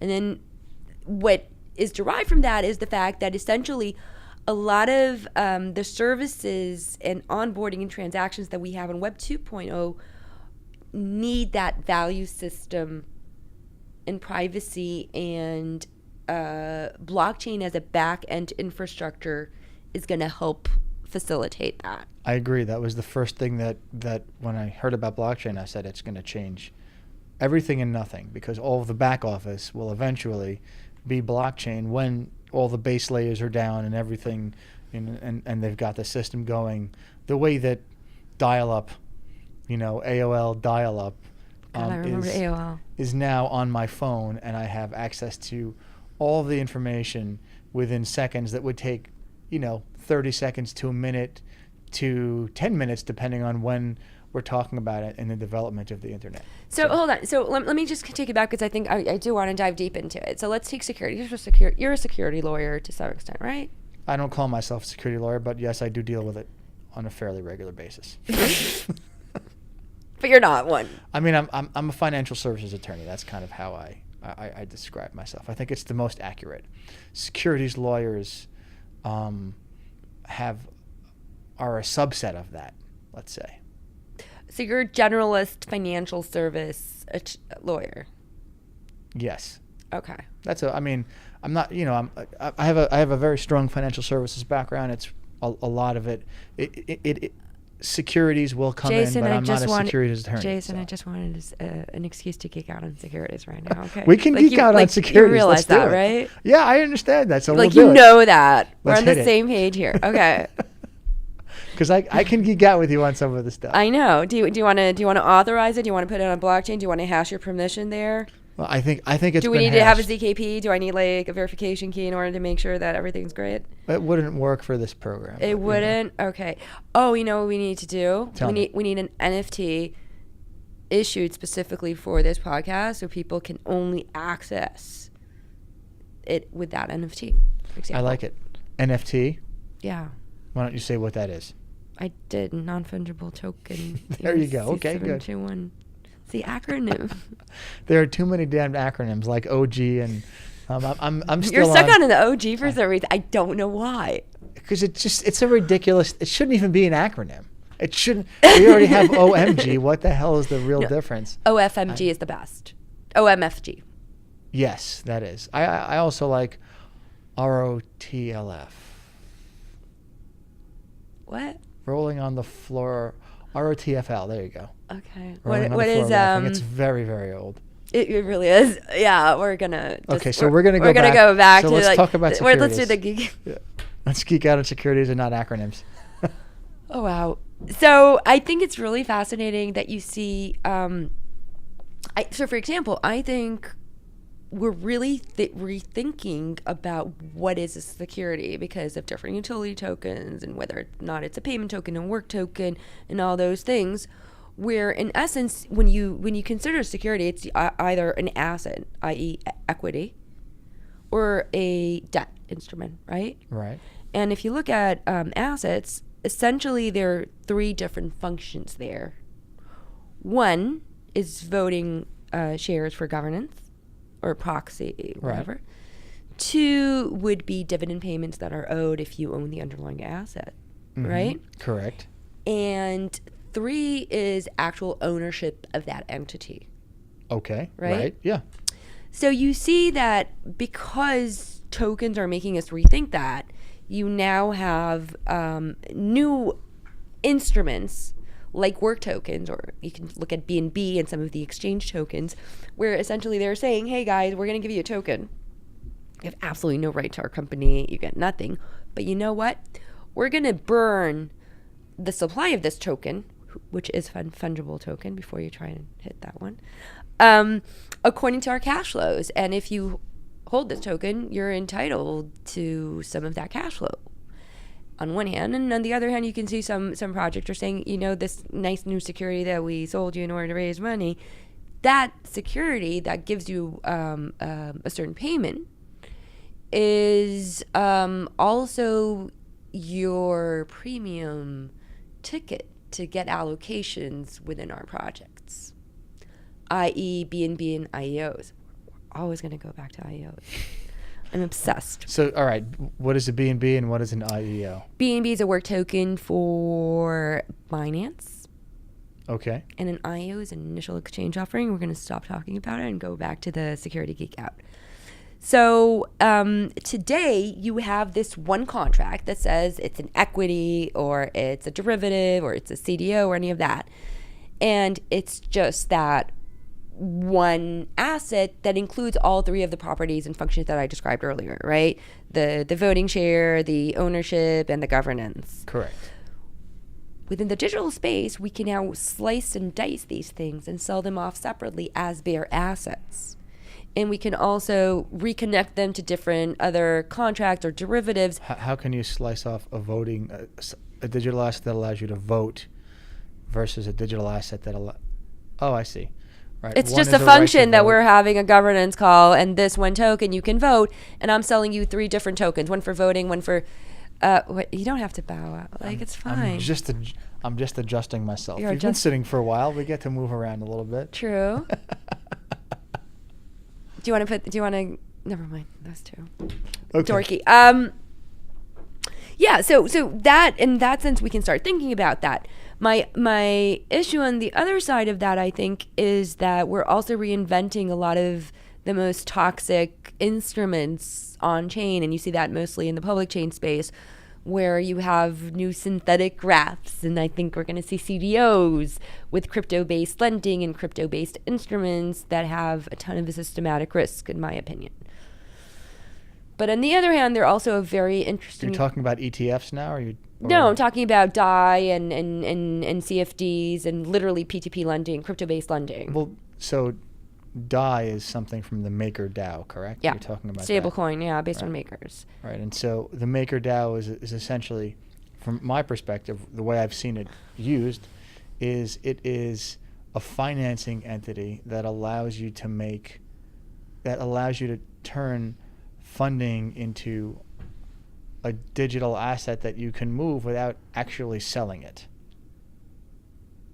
So in other words, you can create it's a way to leverage your ETH holdings in order to get instant liquidity, and you're paying. It's crypto-based lending. It's leveraging the ETH that people hold, locking it up on chain, and getting access to greater liquidity than what the ETH is worth on the spot prices. Right. That's how I look at it. That's actually a much better way of saying it than a much clearer way of saying it than I was thinking. But you're right. It's lending, and it's essentially another form of financial instrument that you could decide. It's an asset-backed token. It's literally ABS, right? Like if you have in banking, you have asset-backed securities. Yes, that is what an ABS is. A CDP and a DAI is a crypto-based CDP. CDF. I don't know what the acronym stands for. Okay. It's like a maker loan, like a DAI loan. I don't know. It's a credit default. No. Okay. Never mind. All We'll right. figure it out. We'll look it up. But essentially, it's an ETH-based lending instrument. Right. Right. That's what it is. That's what MakerDAO is and what DAI is. Yes. Exactly. And I think we have a lot of securities in new forms that we've come up with, and a lot of tokens that we call them utility tokens or pay tokens that really are securities as well. And you can make the case a lot of the public chain the financing. SEC's been clearing that up, yeah. I'm waiting for them to clear it up, because if they clear it up, then you have to also come to all the people that were unlicensed broker dealers, disingenuous reportings, fake news. Like you're gonna have to actively really clear it up. Insider trading, flipping. We're not there yet. There's a lot to clean up. 2017 was incredibly messy. I don't think they're gonna clean it up. Let's be honest. They're gonna hire that regulator. Not gonna clean it up. Right. There's too much money and too much lobbying. And if I have a friend who always tells me, like, it's going to be good. Like, it's going to take a couple of years, but they're going to clean it up and these people are going to pay. I don't think they're going to pay. I think it's basically we created a new form of oligopoly, which are people who made a shitload of money on these ICOs by insider trading, flipping, pre-allocations, pools, whatever.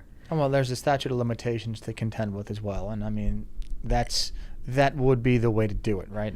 But there's so many regulators, and they're not in a hurry of bringing any clarity to this. There needs to be clarity. I think it's problematic that it's taking so long.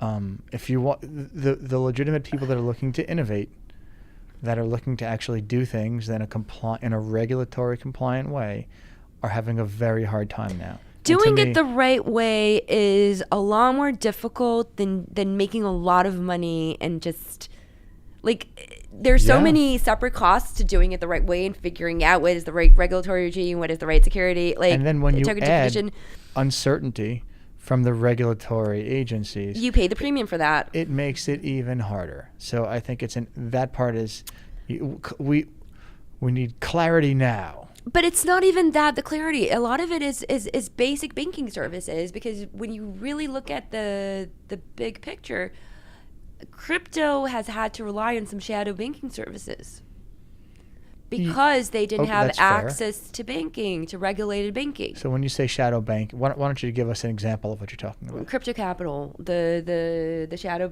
like, do you want me to define shadow banking? Yeah, define. I mean, I know what generally shadow banking is, but in the land of crypto, how is it implemented, the shadow banking, without saying names of entities? If I have crypto and I want to use it. You want to send your sell your crypto, withdraw the fiat and send it to your bank account that is under your legal entity. with a regulator financial institution, that is problematic. Because you have to say where it came from. And the minute you say it's crypto or an exchange, they might make some problems. And Right. I think a lot of the issues that crypto companies have is that they've been what's the word I'm looking for? They've been kicked out of the regulated financial institution services for their own, just checking accounts. They've been deplatformed from banking. They have, and they're They've not been even debanked. They've been gabbed. Gab, what's that? I've heard of it, but I don't know what it actually stands for. Never mind. I've It's heard not an acronym. I've heard debanked. They've been debanked, but they never were initially debanked for the first place. But Right. in the first place, but as an industry, I think you see that we're a lot more willing to have the regulators come in than any other. Like, we want to be right, which is weird, and I'm always told by regulators are always surprised by this. Like, Right.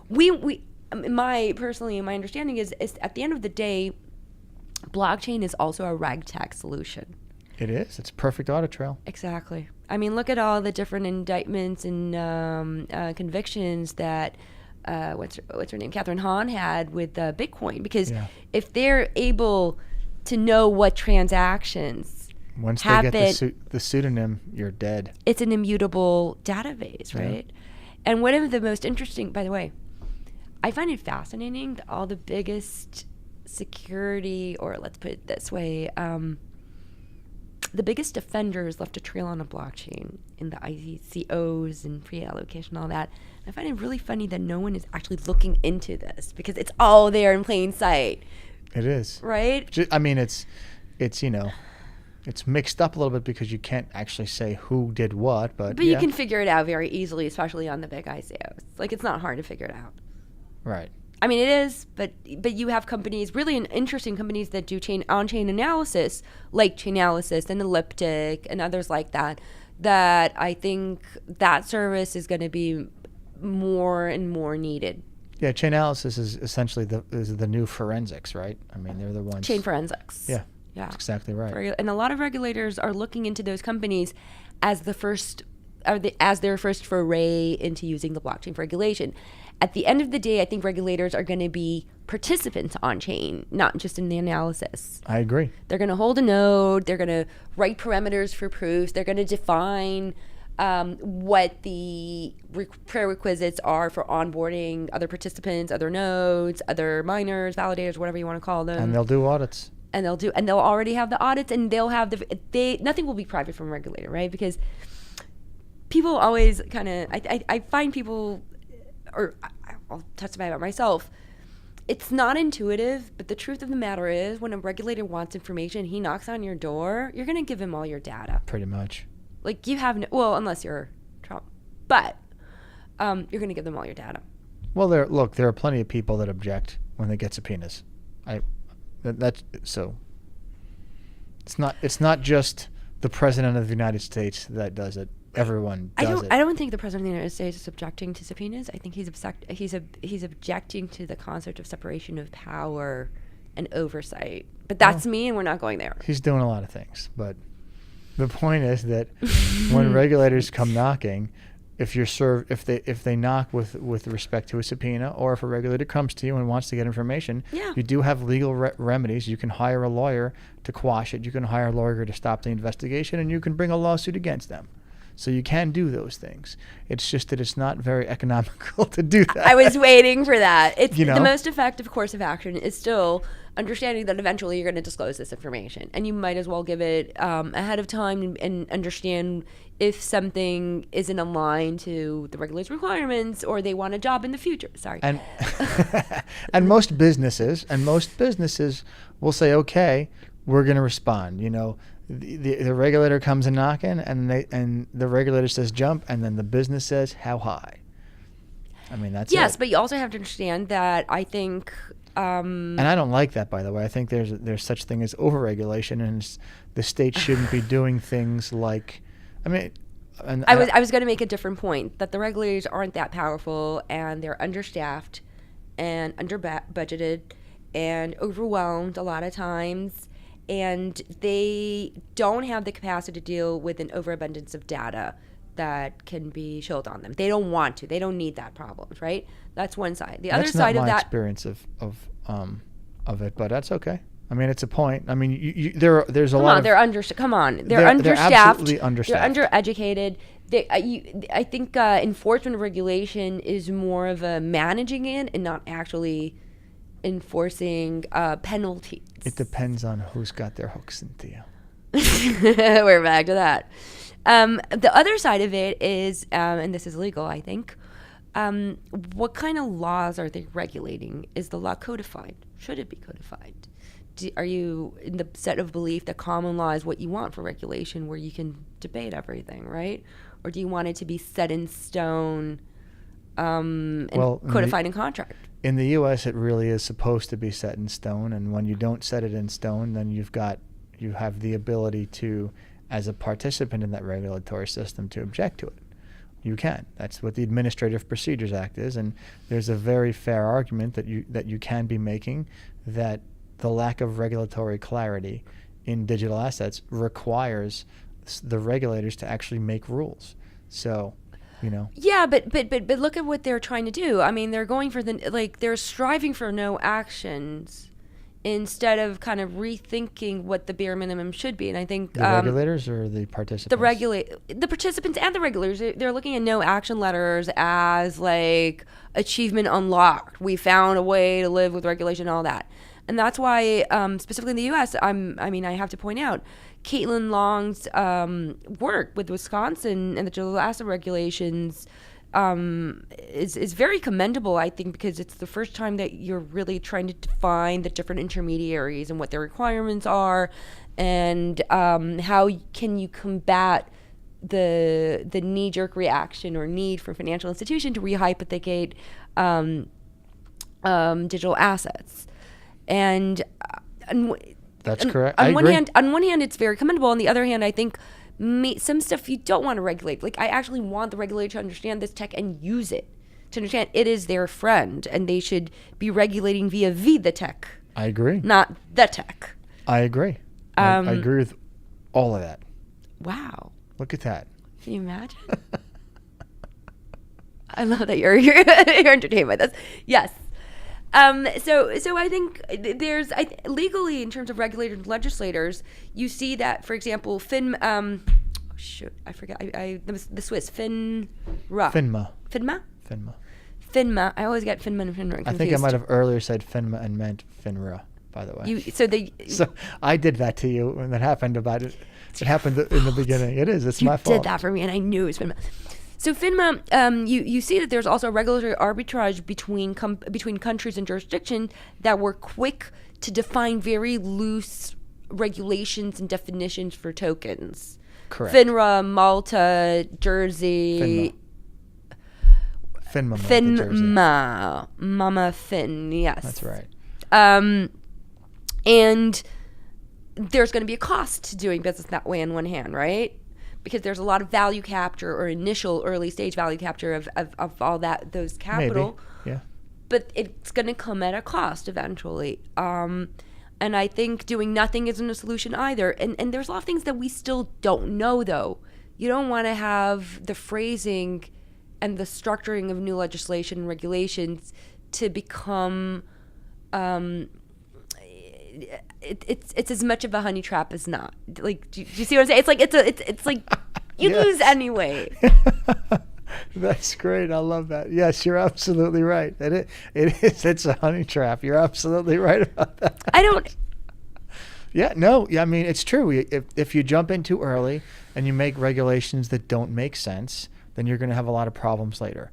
It's absolutely yes, true. But you're also attracting a lot of the more innovative business that are looking to cash in on that regulatory arbitrage. Which is why places do it. That's why Delaware did what they did with corporations initially 300 years ago. Yeah. And then they started and stopped with the Delaware Blockchain Initiative.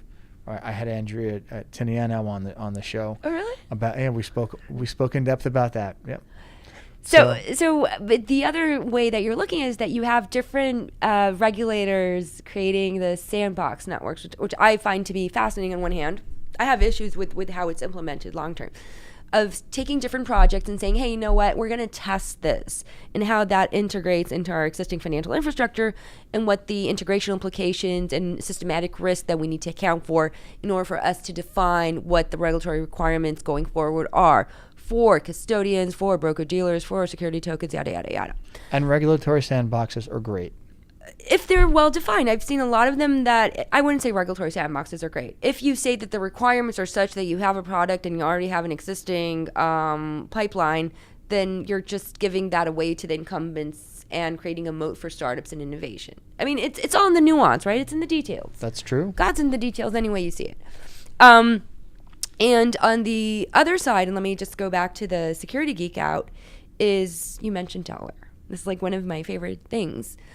When you really think about it, the gold rush kind of reinvented or invented the concept of common shares, right? Of the commons. And the tragedy of the commons is that because you didn't have common ownership. You had partnerships and you had sole ownerships before that. Well, but there were corporations that existed pre-gold rush. The initial real corporation you can make the case financially is the Dutch East India Trading Company. Yeah, and that was followed with this little bubble called the tulips. But right? the was it not the Dutch tulip craze? What was the tulip craze? Which one? I know it was the one following the financialization of the East India Dutch. But how is that connected to the Dutch East India Trading Company's creation? That was part of the marketplace where they basically started selling out the futures of different financing needs of their own merchants and shipping routes. Ah, I've been meaning to dig into that. It's a really fascinating history because you can see the overlap in some ways. It was so hyped though, like 2 years ago when people were saying that we're in the middle of the tulip mania. Yeah, of the Holland tulip craze or whatever. What is the name of it? The tulip bubble. The tulip bubble, right?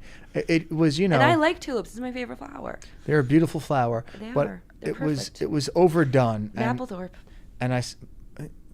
Yeah, really? Yes, of course. He did the tulips? Okay. He did all the photos for the tulips, all these close-ups.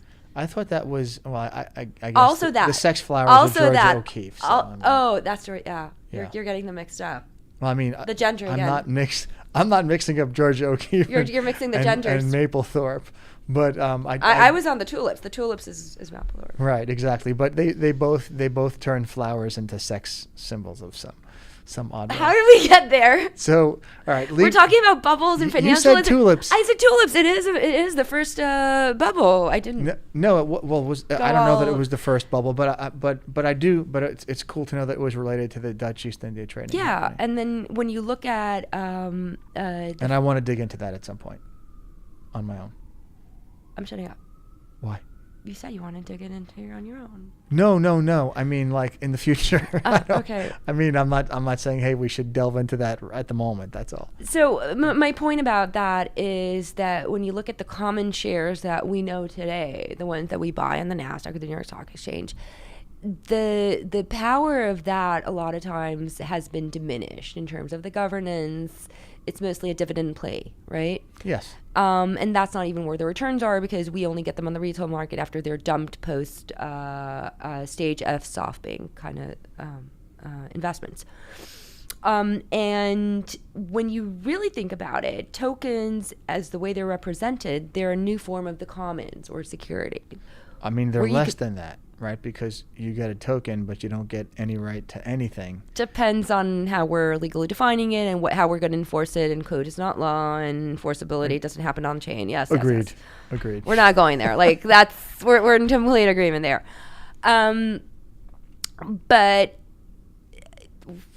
still, the concept here is that you're allowing the returns and the assets to be distributed for open source projects in a way that people can benefit and have a say and interconnect or build on that.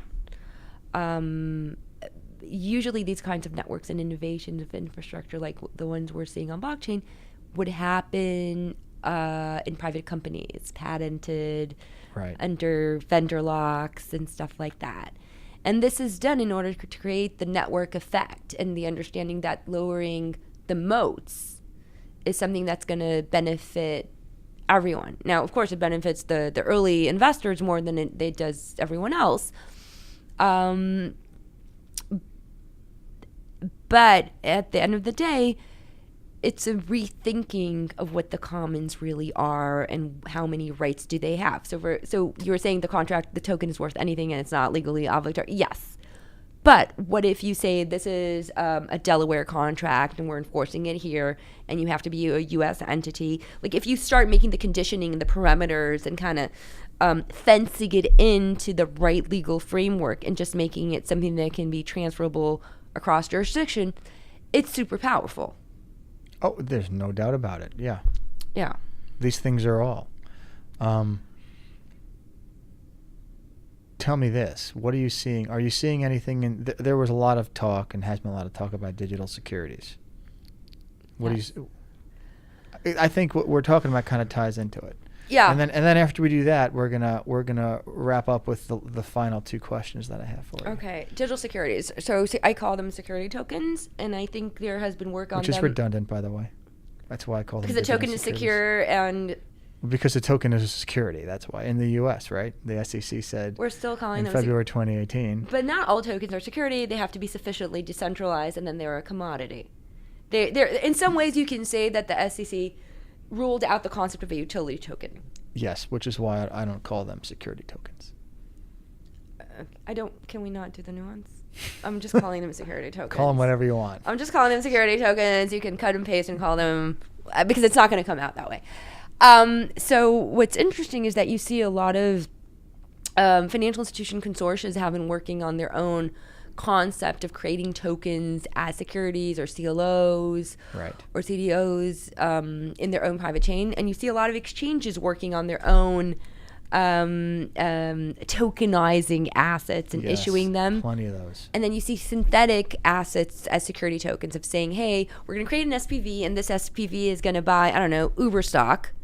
And we're going to tokenize the SPV so you can own the SPV that owns the Uber spots and you can trade your ownership of the SPV, which is like reinventing a synthetic equity and pegging it to a tradable asset and not understanding that there's an arbitrage that exists between those two instruments. And you can see that empirically speaking, it happened more than not.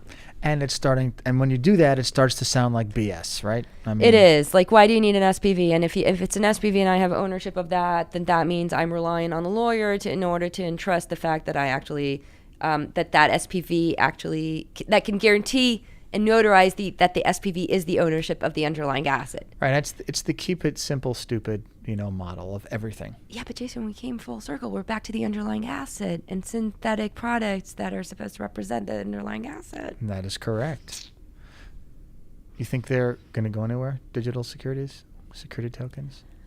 What do you think? I think there's no demand for that. I think what's most interesting is that other than the back office and middle office benefits of it, a lot of these projects right now aren't good investments. Like, just as an investment, what's the ROI? What am I getting? What are you guaranteeing? Why would just because it's on a blockchain doesn't mean it's a good investment. And people don't understand that. So if you're giving me, I think people started to understand. So if you're giving me a 6% annual return, I'm thinking I can do better.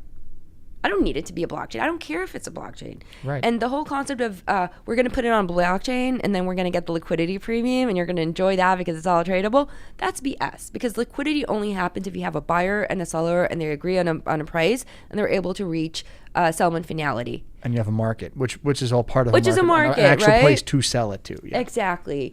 And the way I look at it, a lot of these securities just aren't that the security tokens aren't that interesting as investments, right? Especially when the people who understand crypto and understand the appeal are looking at utility tokens and public chain stuff and seeing 3x returns on a 3-year basis they're going to prefer that. And I'm not going to say that that's something that could be repeatable, but taking the 10% chance that it might happen again is probably worth the risk if you're a guy that's willing to hedge into crypto. True. You're right. So yeah. Well said. I like it. Thank you. All right. So now I want you to tell us, if you're willing to tell us, your biggest business lesson. In other words, if you were to give somebody business advice, what would it be? Go viral and be an OG. There it is again. Go viral. Okay, I like that. And be an OG. Do you have anything you can point to? No, I'm just kidding. What do you mean business lesson? Well, I mean, you're talking to someone. They're a new person, right? New business person. Or they're an entrepreneur and they're about to go on a venture. What's the best advice you could give them? Incentives. Align the incentives that will create moats and have a win-win situation for other people to partake in your network. I think that's lost a lot of times within the industry, and I think some projects have been able to pull it off like perfectly, like completely spotlessly, and some others have had to subsidize for that through paid and decentralized, like they pay other participants in order to create the network. And I think projects need to think about that from the get-go. Like how do you align the incentives so more people share within that profit and have and are inclined to take part in your network, if it's as a resource management, if it's as an issuer or a trader or a custody provider, a wallet. Like, you need to align everything, or your own equity as an entity as well, right? Great points. Very, very, very, very astute observation. All right, last one. You ready? No. You have to name just one thing that you're grateful for. Could be anything.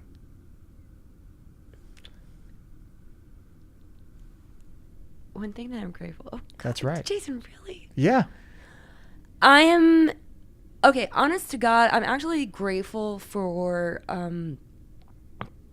having so much exposure throughout my career to so many different elements of tech and finance that allows me, I think, sometimes to see a bigger picture than that small slice of a problem that people sometimes have created expertise in. That is a brilliant thing to be thankful for, and one of the reasons that you're one of the best guests I've had on here. So thank you. Thank you for coming. Thank you for sharing all of the knowledge you have, and you're welcome you're welcome to come over anytime you're here. Is there going to be turkey for thanking so many times? Like, no, there's no turkey. No turkey involved? That's okay. it. And no cranberry sauce. No cranberry sauce. Okay. Cranberry juice? We can do that. We can do cranberry juice, yeah, as long as there's no sugar added. No. It tastes terrible. It tastes terrible. That's okay. All right.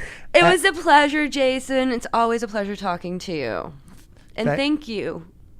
Great. Well, so before we end off, Twitter handle is? Mayazi, Mayazzi. Okay. Are you on LinkedIn or any other platforms that you want to share? Yes. Just LinkedIn. LinkedIn, Maya Zehavi? Yeah. Okay. We'll put them down in the show notes. And if there's anything else you want to put in the show notes, we'll do it too. Ladies and gentlemen, Maya Zehavi. Bye. Thank you. Okay. All right.